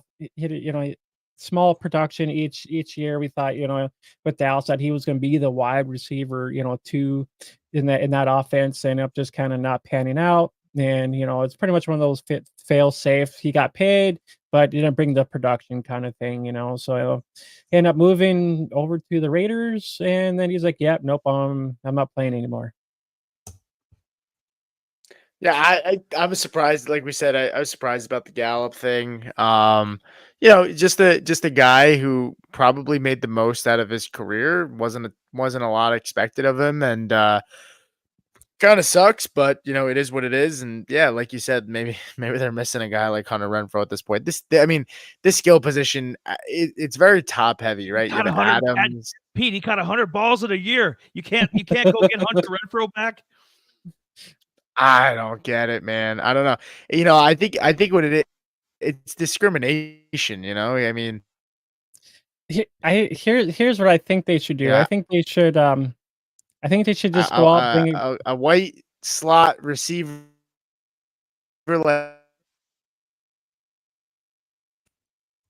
And I think Pete was breaking up. He was talking about a white slot receiver, and I'm like, well, we might have one of those guys up with the Chargers. Quite a few of them, actually. Yeah, no, it's just seeing this room. You got Adams and Myers, and then you really have nobody after that. We saw little slims of Trey Tucker. I mean, we mentioned him in our preview last year a little bit as a rookie. He's from Cincinnati, and he probably played with Ritter and whatnot. But he's kind of more. Myers and Tucker are kind of like slot guys. So they're missing pieces where Adams on the outside, and looking at their depth chart, they really don't have anybody like really like eye popping that you're gonna be like, oh well, in deeper leagues you need a guy it could be a trade Tucker, or like I was going to say, mentioned earlier, maybe they need a Michael Thomas in this offense. Sign him to 1-year deal or something along those lines. Guys, who the hell are these people? Okay, Hunter Renfrow is lost at sea. He needs to come back home to the silver and black. Michael Thomas is out there. Go sign him up. Ridiculous. Who the hell is Christian Wilkerson? Who the hell is Jalen Guyton? DJ Turner? Alex Bachman. These guys sound like they're like drummers and bass players in bands. Okay, they don't sound like NFL players filling up depth charts here. I mean, come on now. It's two guys. You see why they what the Brock Bowers thing didn't make sense till now. They're like, you know what, Brock, we're gonna need you to play tight end and receiver. You're gonna be the ultimate hybrid. We're gonna, because we don't have now that Gallup's gone, we don't technically have a third receiver. So Brock Bowers, this is ridiculous. They have no depth.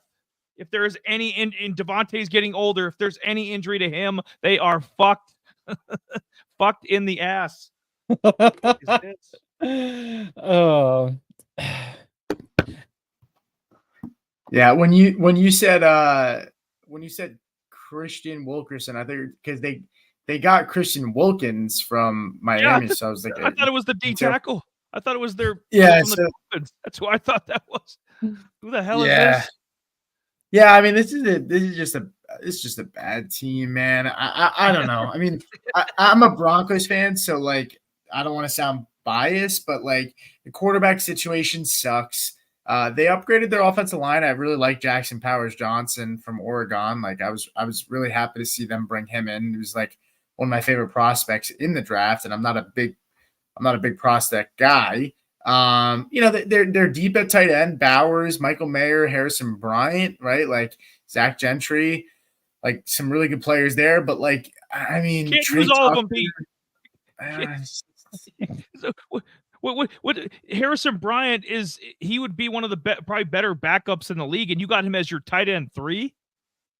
Yeah, not. I mean, hey, not goofy. Not too bad. Their third quarterback is Anthony Brown Jr., who, ironically enough, I actually, if this is the right, hold on, go to high school with him. Like, who are these people? Who the hell are these people? No, well, because there's Anthony Brown. Yeah, so this is the right guy. There's Anthony Brown Jr. He's from Aberdeen Township, and he went to St. John Vianney in Homedale. In New Jersey, which is the high school across from me. And I played against him in high school. I remember when I did. Yeah. I was just trying to make sure it was the right guy. He went to college and then he went to Oregon.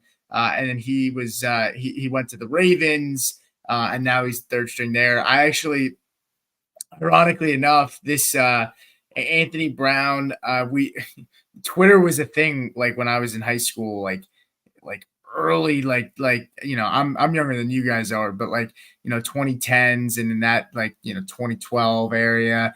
And Anthony Brown and me were going back and forth on Twitter, and they ended up crushing us in a game, and it was a rivalry game. But we were talking shit to each other back and forth on Twitter, and they ended up destroying us. And I learned my lesson. So there you go. But yeah, and crazy enough, Quentin Nelson also is from Homedale Township, which is where this kid is from, Anthony Brown. But Quentin Nelson went to Red Bank Catholic, which is another Catholic school. So they didn't go to the same school, but they're from the same town, which is the same one next to me. So some information. And No Sean Marino actually is from another town next to me, about 10, 15 minutes away from Middletown. So we're building the whole NFL roster here. No Sean at running back. Yeah.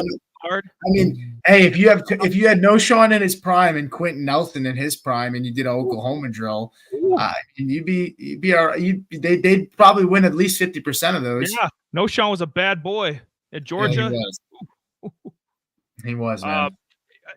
Okay, but funny. Anthony Brown might see some action this year. I mean, Gardner Minshew. Pete, they have him projected at 12 or 13 touchdowns, which means that, like 2,100 yards. They got him getting benched. That's what that screams to me. When projections are that low on a quarterback, it's like, okay, this guy's getting benched at some point. Aiden O'Connell, his projections aren't much or a little bit below that. He's getting benched too.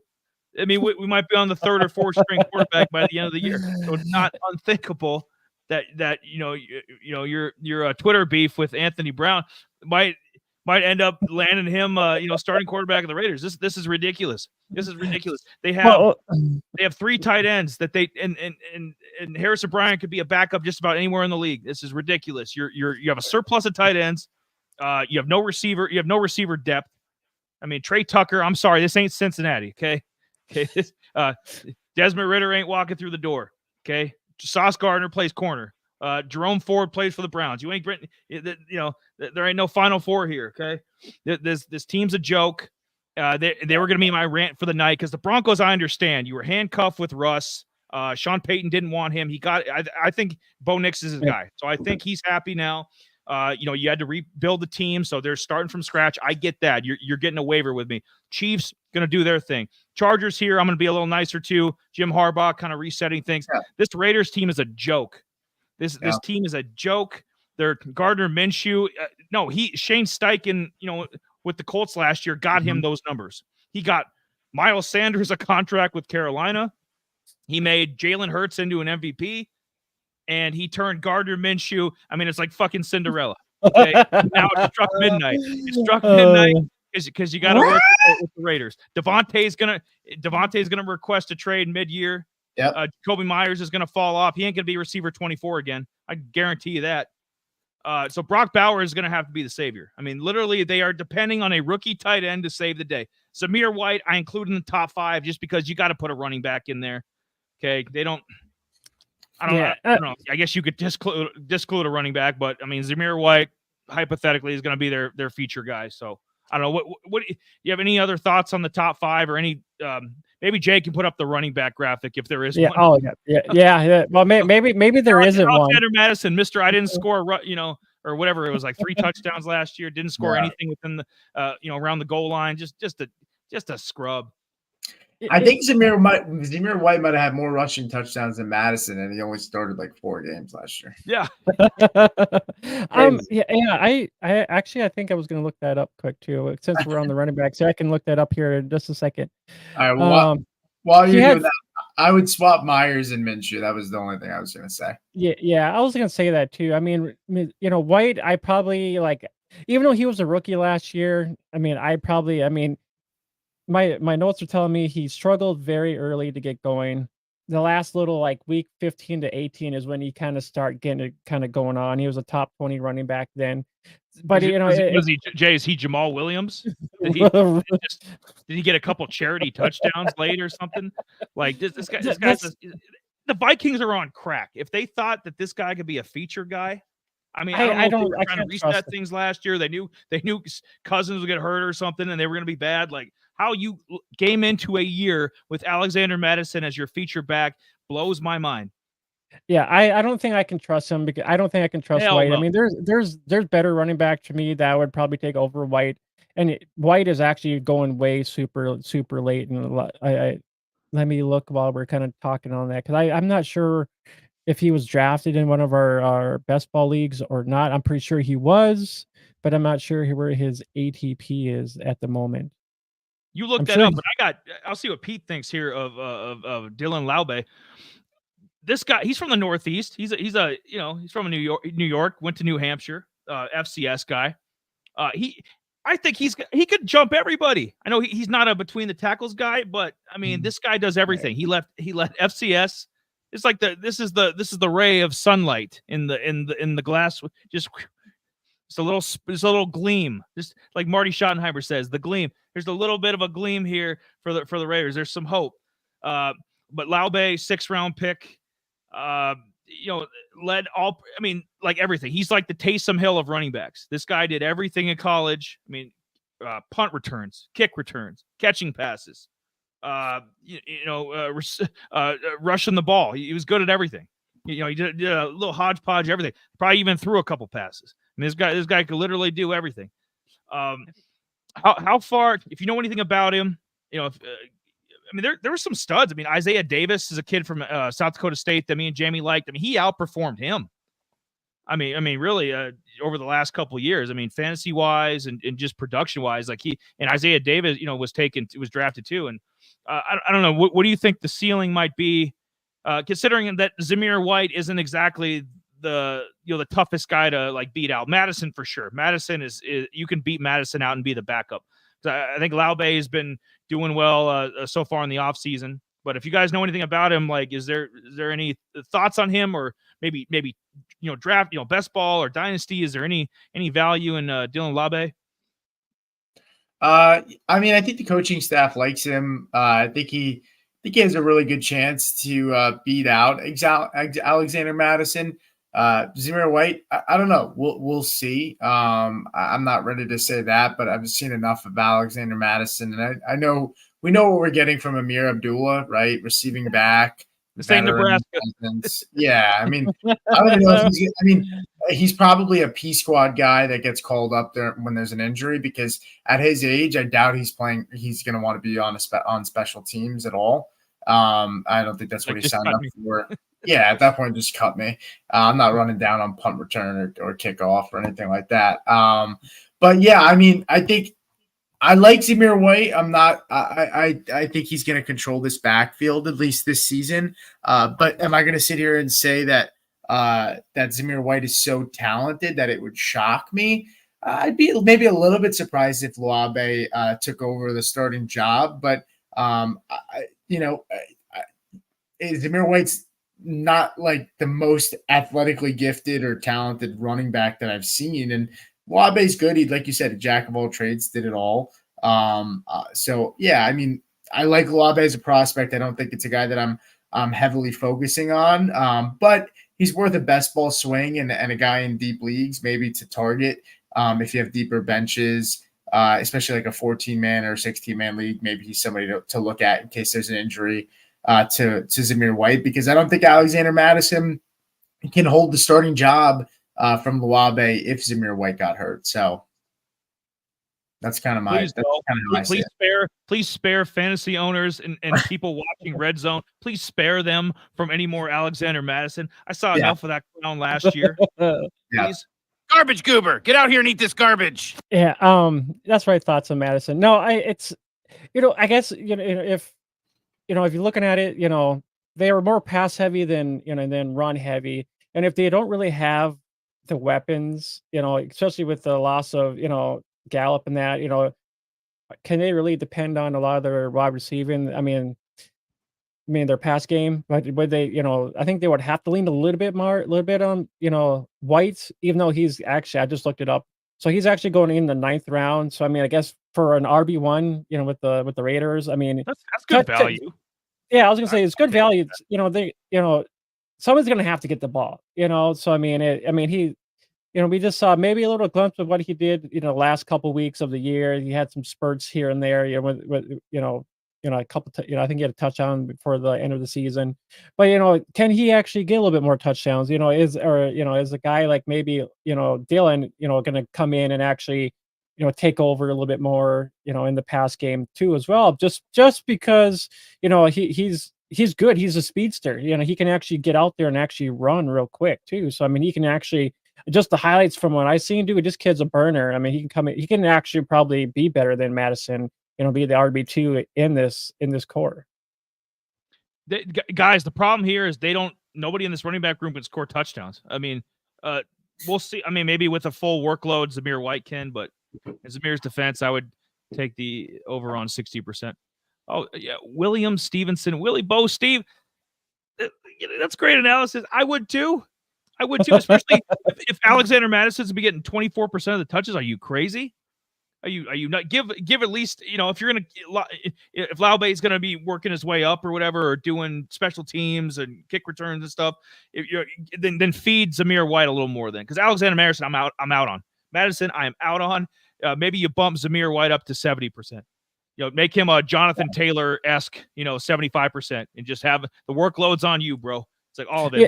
But all these guys have trouble scoring touchdowns. Zamir White, I know he didn't, like Pete was saying, he only started 4 games, but only had 1 touchdown last year. we know what Alexander Madison did. Amir Abdullah he's obscure. So that's the one challenge they're going to have is getting any kind of it's all going to have to be through the air. I mean seriously, and Gardner Minshew is not the guy. Aiden O'Connell is not the guy. It's going to be a bad year. I think this team's going to win 4 games. I think they're going to be 4-13, and they're going to need their hands are going to be tied. They can't sign another journeyman quarterback. They're going to have to draft one. But how much can you feed a running back at a shit offense? That's true too. But like Jo has said, Jo has used the analogy: somebody's got to get the ball. Somebody's got to get fed. Somebody, and if it happens to be Zamir White, if it happens to be Brock Bowers, if it happens to be Devontae, somebody's going to have to get fed in this shit offense. Yeah, and someone's gonna break. Jay Devontae had 175 targets last year. That's how much he got fed. Well, and that's the case too. I mean, with the way even though this might be a crappy offense, one of these guys is going to break through, and next he's going to be a waiver wire gem that a lot of people are going to be chasing after, even if it's Dylan. If he does, we'll kind of see how the weeks pan through. But if he ends up being that RB2 passing Madison, of course. I mean, everybody's gonna be, it all comes down to how much we want to spend on a guy if you're in a fab league and stuff like that. And if he ends up being that guy, well, yeah, then everyone's gonna be like, oh, what the hell just happened? We have who's this face-off fantasy guys? You guys rock. Awesome, thank you. I don't know who those guys are. I don't know who. Of course we got to have nice beards, man. That's just how we roll. Well, I didn't know this, but I told Pete the groom before he came on. That's why that beard's looking so good. Jay, I don't know about that, but you guys, yours look a little better than mine. But we had to be dressed to the nines for this. Thank you for tuning in and listening to us rant and trash the Raiders for the last 20 or 25 minutes. If you guys like, just quick plug, if you guys love the fantasy face-off guys, I mean, they are some great guys. Pete's a part of their team over there, and we appreciate him joining us for tonight's preview. I mean, it's always fun to have Pete in there. He's kind of like character too as well. But those guys over there, they talk about risers and fallers of ADP, best ball. I mean, those, go over there, check them out. You guys will love them. Yeah. By the way, William Stevenson's one of my guys over there. So thanks for jumping in. Will's the best. So Will, if you're not subscribed to these guys already, shoot him a sub too, man. They're good guys as well. Will's a good follow though, and Will might be jumping on and helping us out with content at some point. So that's something that might be in the works as well. So we'll see. Well, we appreciate it if he did subscribe to us. Pete and the boys cooking up some stuff. Let's see. Do we have any more thoughts on the Raiders? Because if you have any thoughts on the Chargers, they're coming up here. So stick around for a little bit. Maybe they put Anthony Brown at running back. You know what? Now that you said that story, now that we have a personal tie to Anthony Brown, yes, Anthony Brown. Because I don't want to see any Gardner Minshew. I don't want to see any of Aiden O'Connell and that stupid. He looks like a pirate. It's probably it's probably why he's a Raider. He's got that black mustache. I don't want to see any more of him. Maybe it's Anthony Brown. Do you think that before we wrap up here quick, do we think Trey Tucker maybe bumps up to RB3 and is actually maybe a good play for deeper leagues? No. Sorry, I'm out. Hey, I'm just out. tossing it out there. I mean, I know, but that'll be the YouTube short of the week. Is literally be your thoughts on Trey Tucker? No. All right. Let's close this out strong, boys. Yep. And now we get a little bit. It's colorful again. We're back in SoCal. We're you got Justin Herbert here. We got not much beyond that. Ladd McConkey, the rookie from Georgia. Let's talk about this is another team that's interesting because you kind of mash some stuff up a little bit. I'll see what you guys think. Justin Herbert, just based on the changeover, not having Keenan Allen anymore, not having Austin Eckler, I think we could all agree Justin Herbert's probably the number one guy, right? Yeah. Oh, most definitely. I am McLovin. Dude, any chance I get to draft Herbert, dude, I'm taking him. I don't care. I mean, mean, hell, I actually drafted him in a couple of our dynasty leagues, even like ahead of a couple other guys that most QB, you'd be like, why did you take him over so and so? I mean, it's just that the fact that last year I thought the Chargers were going to be a high flying offense, especially with the three guys that they had. Even though we all kind of piss poor on Johnston, they had Allen and they had Williams too. So we all thought they were going to be with them getting the Dallas OC, so we all thought that this was going to be a way totally different looking offense, and that ended up kind of like turning around looking way, way, way different than we all expected. Yeah, so I really am not big on Quentin Johnston, right? I mean, I know people were high on him, and I don't know if I've ever seen the fan. I mean, I can't remember, at least I'm sure there are, but I can't remember the last time like the fantasy community or just players in general like turned on a guy so quickly. Like Quentin Johnston was like, everybody wanted him, right? It reminds me of Keon Coleman in a way. Like, I don't think Keon Coleman is going to be as bad as Quentin Johnston, but like people want to draft him because everybody wants a piece of like Josh Allen's new number one, right? That's how it was for Herbert with Johnston. And I don't know, Quentin Johnston's problem, in my opinion, is he's a big wide receiver who plays small. He's not crafty enough to be in the slot. We'll Not good enough to be on noted, the sir. outside. Thank you. We will do. Well, I love Palmer's ADP right now, so do me a favor and trash that dude. Doesn't rise too far. Yeah, I like Josh Palmer a lot too. I think the only change I'd make here, I would shift Palmer up ahead of Edwards, maybe, and I would move Quentin Johnston out for Kamani Vidal just because I'd rather take a chance on Vidal than Johnston. Because this, Edwards and Dobbins have had injury issues, and we know Harbaugh's offense, they're going to run the ball a lot. And so there's a chance that Vidal gets some time. I'm just so out on Quentin Johnston. I think he's a bust, and I don't really see things changing at all. So, well, I'll defend this quick, Jay. So, yep, there we go. So we pulled up the receivers. So, like I said, they kind of almost pull the Broncos, but not as drastic. Like kind of clean house. You lose Keenan Allen, you lose Austin Eckler. Two of the last 5-6 years, the huge fantasy guys. Keenan Allen had 150, 160 targets last year. I mean, that's a huge number.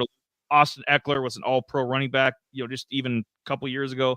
So I mean, So you're filling voids. Obviously Herbert won.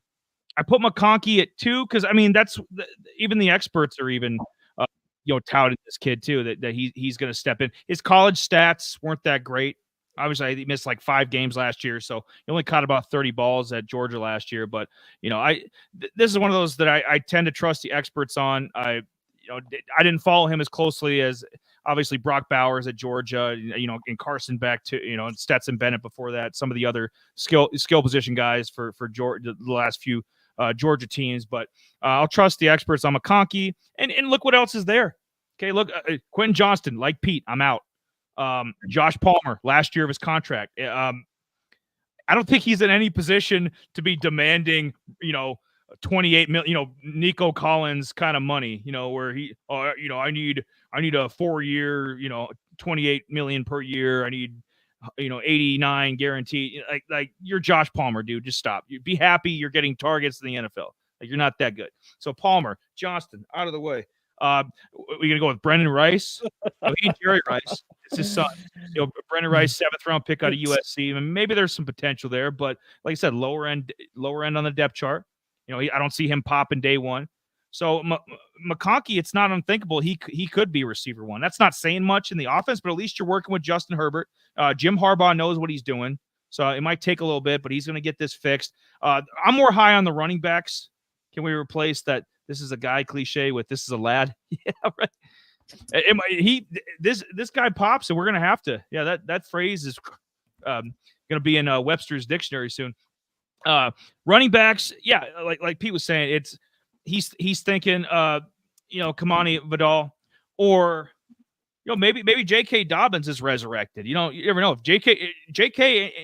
Ain't J.K. Rollins. I mean, but this is J.K. Dobbins. He stays healthy. Maybe we'll get some of the rookie J.K. Dobbins. The one that everybody. I remember 2021. Everybody's rushing to get him when they were drafting. They're like, J.K. Dobbins would be the next stud Ohio State running back. Just never happened. Him, Edward. Gus the Bus. I got the most amount of touches last year. Had over 800 yards, 13 touchdowns. I don't know if that's doable again with the touchdowns, but 800 yards is not the question. So it's kind of just which of those three running backs you want to go with. And so that was kind of my thinking is like Herbert, unquestioned. You put three receivers in there. I'm not a Will Dissly guy. I'm not a Parham, I think is one of the backup tight ends. I think Hayden Hurst, they might have signed. Like he's at this point, So I don't know quite where to go with the top five here, but go ahead, Jay. Sorry, I had to go on that rant there, but I was just like, oh God, yeah. Quentin Johnston. I want to take a shower, Jay. I want to take a shower after talking about Quentin Johnston. I find your lack of faith disturbing. I don't know. I think with. I know we all kind of bash, it's funny to think about, I mean, look at how many of these TCU wide receivers actually came out in a draft. There's actually been most of them have been busts. There hasn't been a productive TCU wide receiver in the first round that actually came out and actually showed what they're proven to be. I mean, just look at, the Eagles. A lot of these had, I can't remember. I had a list of all the guys who were TCU guys that came out and ended up being busts.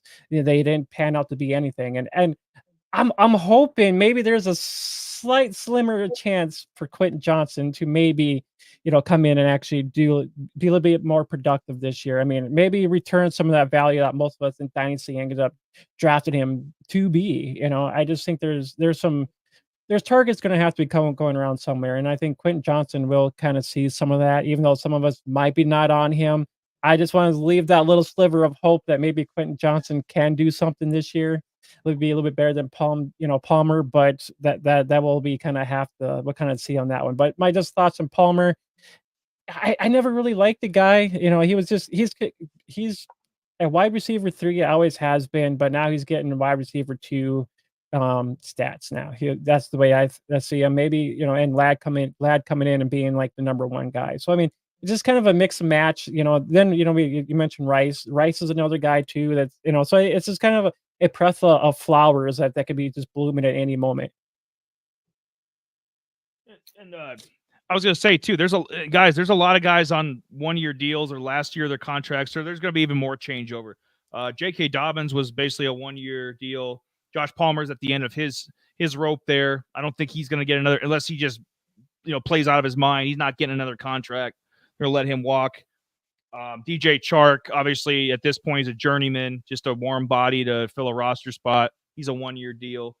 So, there's a lot of similarities between the Broncos and Chargers, just kind of starting over. I trust the coach. And, I like me some Bo Nix. So I trust the 2 quarterbacks. It's just everything else is just up in the air. So they're overhauling stuff. I'm not going to be as mean to the Chargers as I was the Raiders.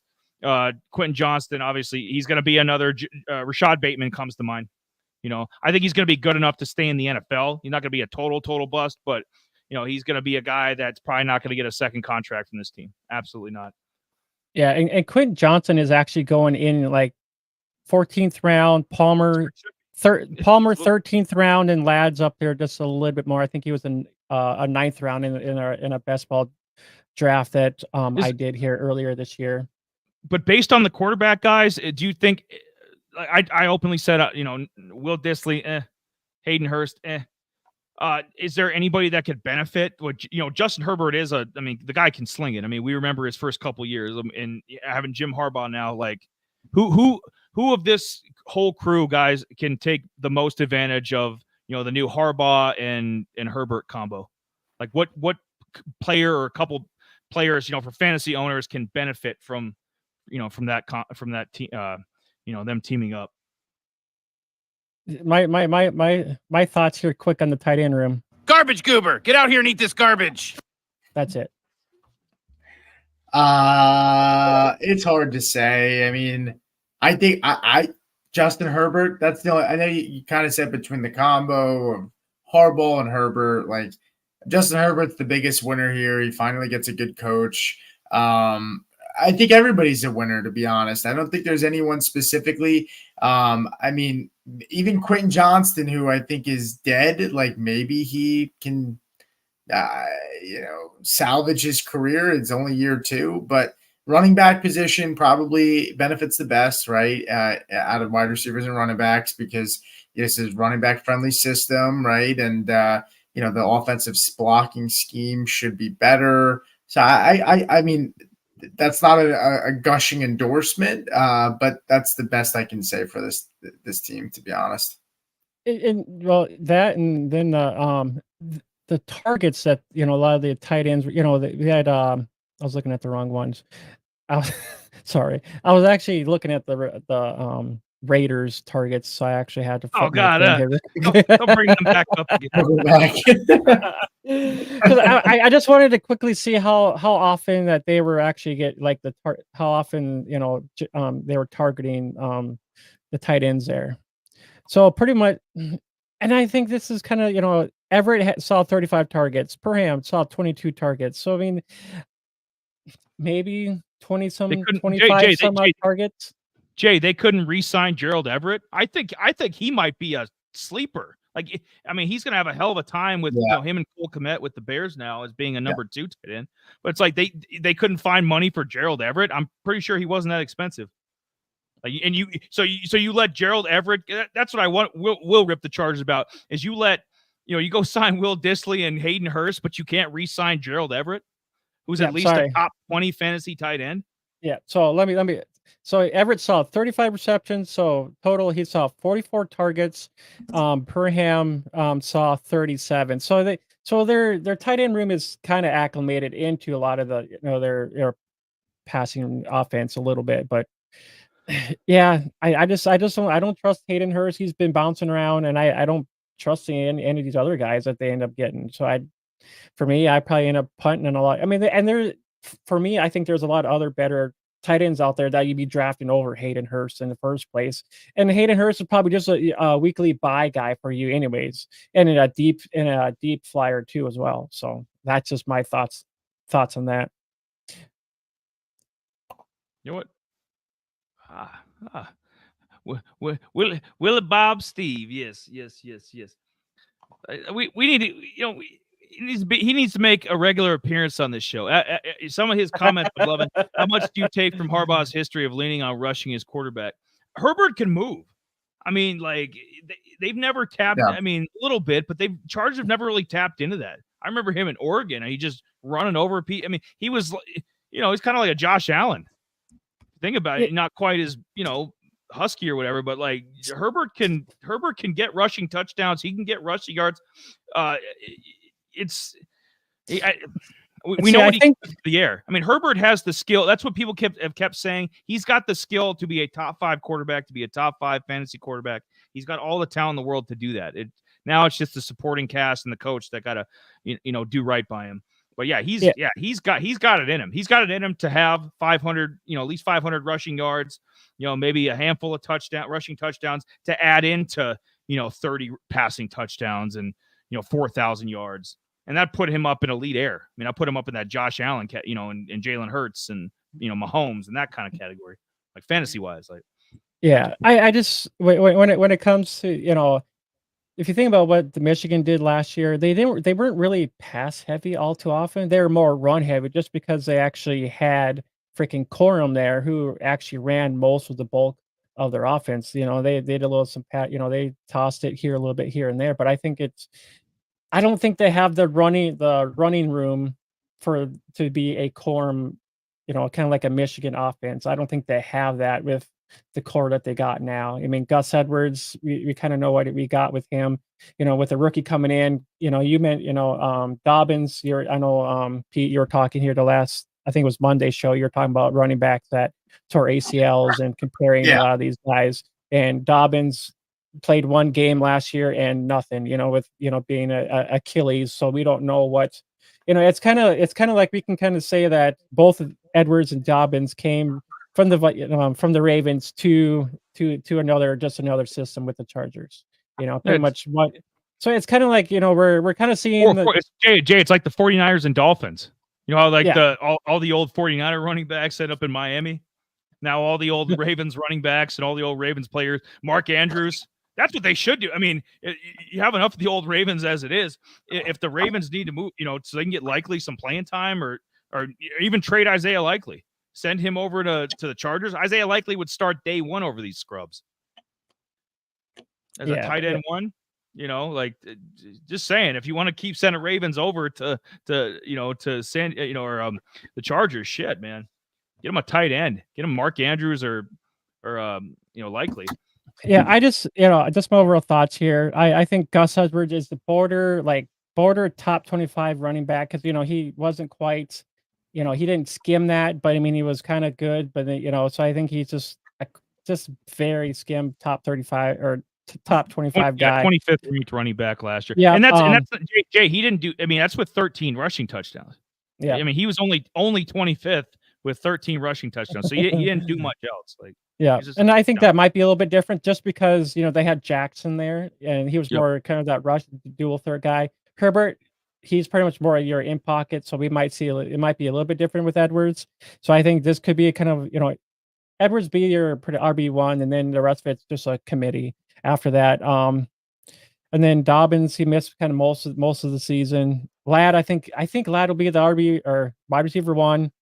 Palmer, I don't know, is Palmer they're going to be the slot guy or outside guy. And my other thoughts too quick is maybe Johnson has rebound season. If not, we're probably end up fading him. And then are we drafting Johnson before DJ Shark?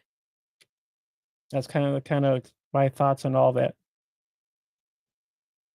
Yeah, and guys, you're out on Johnston is dead to Pete.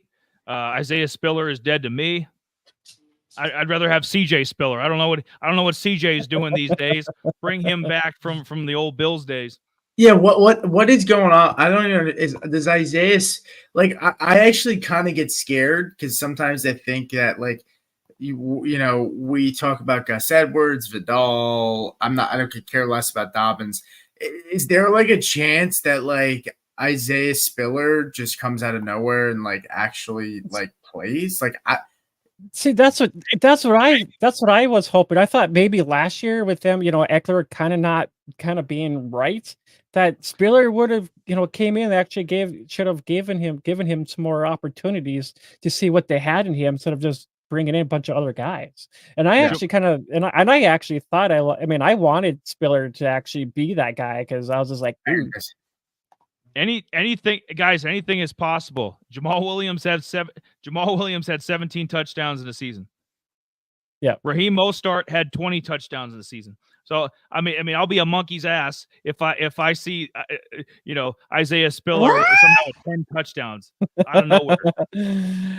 Yeah, and it'd be the greatest game in the history of fantasy if that happened. Yeah, best ball for life. And looking at total rushes, I mean, Spiller saw 19, about 6% of the rushes. Kelly saw a little bit more. Joshua Kelly isn't there anymore, and I actually thought Spiller was actually better than Kelly. But Kelly out of the league? I don't think he's on a team right now. Yeah.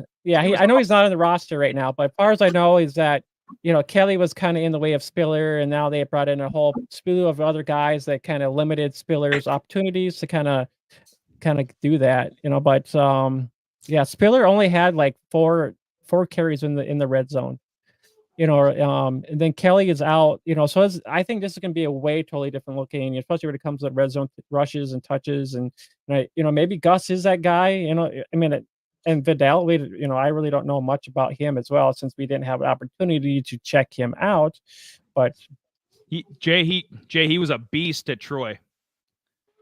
Had over 1,600 yards rushing. I think about 14 or 16 touchdowns, rushing touchdowns. So he's worth the hype, and like I said, he fits the mold of what the Harbaugh's like. And I use it plural because this is basically now Baltimore West is what this is. Yeah, pretty much. Yeah. Sorry, my my fiance came home and my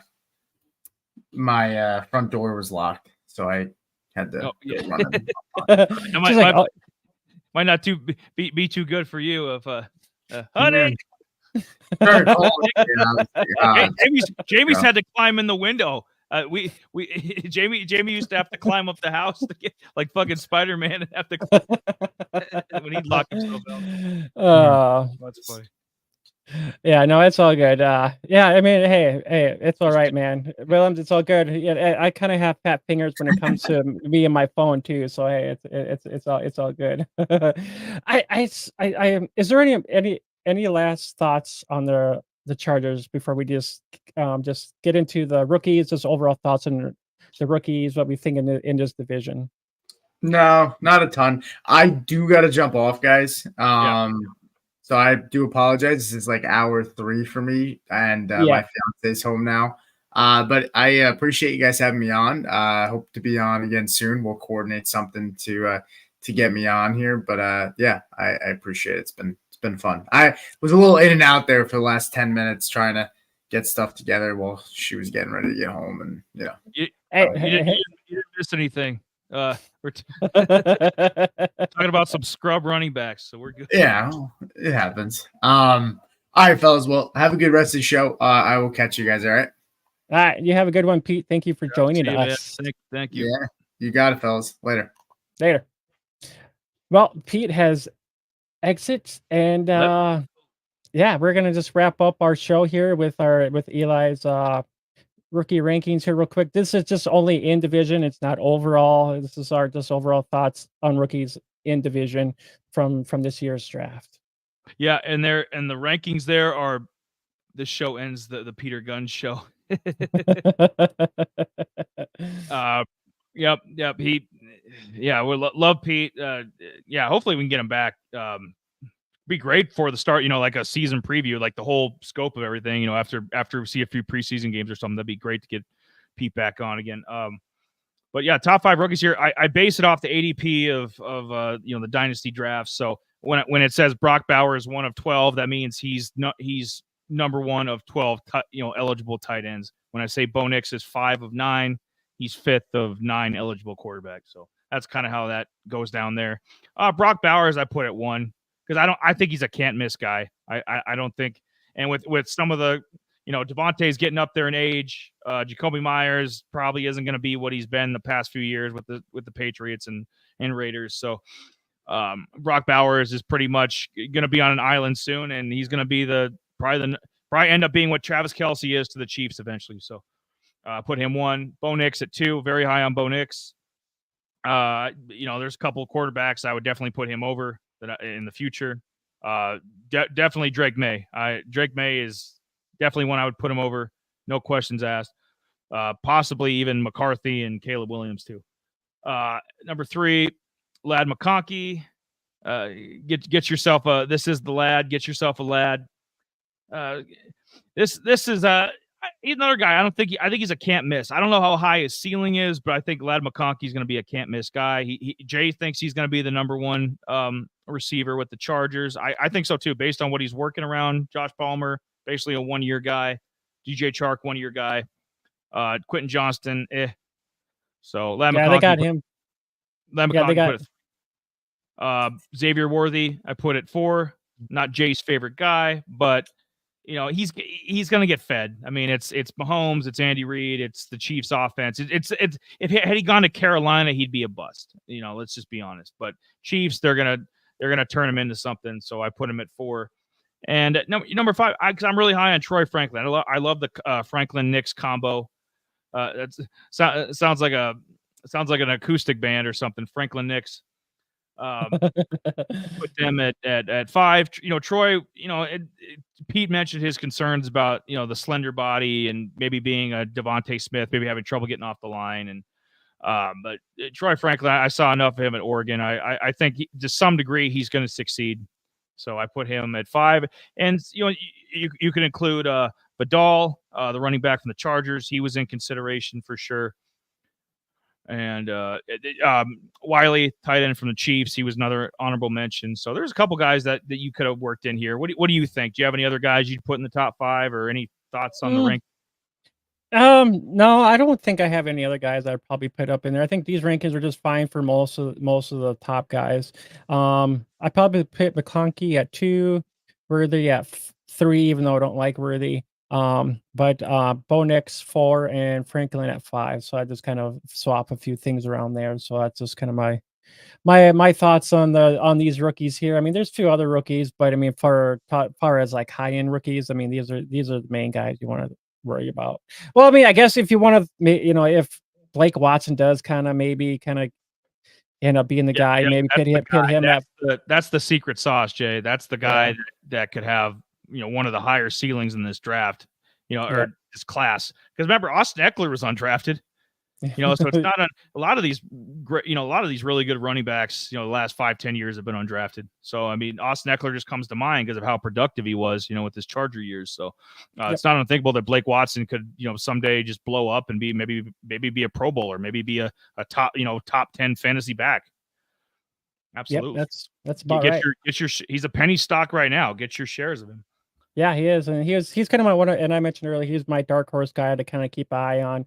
And if you want to stash him in some of your dynasty leagues, go ahead, because I believe he's out there in some of your dynasty leagues too. So he's a guy that I'm going to be watching for, and he's a guy that could possibly move up in this Broncos room. So that's my overall thoughts on that. But we'll get this bad boy wrapped up. Before we get up out of here too, I'll put some plugs in there with our Blake Watson take and Vele take, where we mentioned him earlier in the show with the Broncos. I'll put some of them up in the corner. But if you do want to check them out, we do have our college playlist on YouTube that all the prospects that we broke down. So those are on YouTube as well. And then we actually have here briefly, don't mean to take a left turn from your current talk, but who do you think finishes higher in fantasy between Franklin and Mims? See, year one, honestly, I would say Marvin Mims, but I think over the next couple of years, Troy Franklin. So this year, I know it kind of goes against the order I put, but I think longer term, I think Franklin's got a more like a higher ceiling. But for this particular year, redraft, best ball, Marvin Mims. I think I'm going to go the opposite. I think I'm going to go. I like Franklin a little bit more, and so I think Mims has some good production a little bit. I mean, he's a second year guy. Yeah, they're both. I mean, they're both. Or you could argue for both, Jay, because they're Mims only a second year guy, so he's we've seen a lot of receivers pop.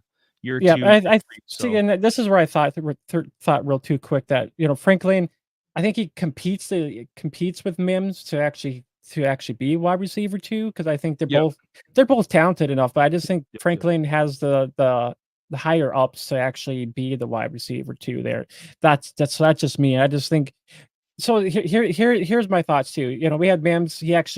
Mims actually had two good games early in the season.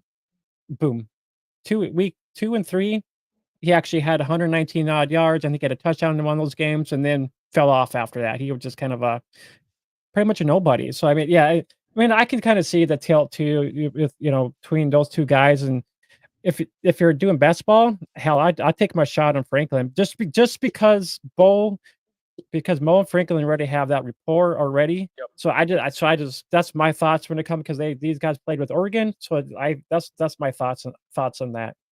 I'm thinking with Franklin, I'm thinking like a Devontae Adams kind of projection, where it's not year one that he's got 1,300 yards. And I mean, it took Devontae Adams to the Packers, I think his third year, he had 12 touchdowns.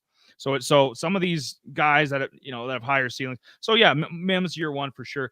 I'm tilting with the change in kick returns. Franklin might be on. Yeah, I mean, it's hard because they have similar, Marvin Mims and Franklin. They're kind of similar, so they could be interchangeable too. Like, hey, you're returning kicks and you're catching passes. That's another factor too. And we'll get into that more in the off season, as it comes, get closer to the preseason games and the season. Kind of see how this kickoff's going to work. I think we need a few preseason games to kind of check this whole vibe out, the new kickoffs, and see how everything's working. And yeah, that's definitely a variable. Absolutely. That's something that's going to change, going to have a alter fantasy for sure too. So yeah, I think so right now, too.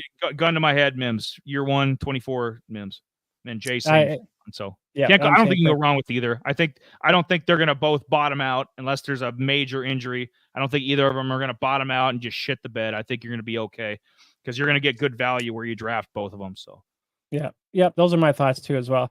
So let's okay, we'll wrap up here. We'll get the hell up out of here. So next week, Wednesday, more than likely, we will finish up our previews with NFC West. So we'll end up talking about we'll talk about the Niners, Seattle, 49ers. You got me all messed up. Yeah, we'll talk about Blake Corum and all those guys as well. So stay tuned. I'll post some links up in our X. And if you're not subscribed already, make sure you guys subscribe to our channel so you can catch our last preview of the season. And then we'll figure out what we're gonna do after our divisional previews. And then make sure you follow us on Apple and Spotify as well for our main go-getters. And if you guys are into Discord, the link is in the description below, and I did post it during our show as well, so it is actually in the comment section as well. Williams, we appreciate you guys, appreciate you joining us and chiming in with us, and looking forward to maybe, who knows, maybe you can DM me on X or something, who knows. But anyways, I think that wraps up everything. Go Raiders. Thank you everybody that tuned in. Pete's whole crew, thank you guys. Like I said, it helps us, it enhances the show. So we appreciate everybody, and if you like what we do, we're kind of characters. We love football. We kind of mix in other stuff with we mix in college a lot. We use a lot of college analogies. We use a lot of wrestling analogies. We love wrestling too and college football. So we blend in a couple different things. But yeah, we obviously we'll get our bread and butter is the NFL. So and yes, Raiders. Yeah, they're going 4-13. I don't know what to tell you. Who knows? I might be trying to get some college content out there as well, because I am doing college redraft, and I started a college dynasty league over in Fantrax. So if any of you guys out there listening or watching and want to jump in on that, send me a DM on X or DM me on Discord. So he sent me a link. I got to sign up for it too yet. I'm guilty as charged, but I'm going to be 3 spots left. 3 spots left for the dynasty, dude. Take one of them, big boy. You better do that tonight. All right, guys, we are up out of here. I'm Jamie. That's Eli. We'll catch you guys next time. Later. Deuces.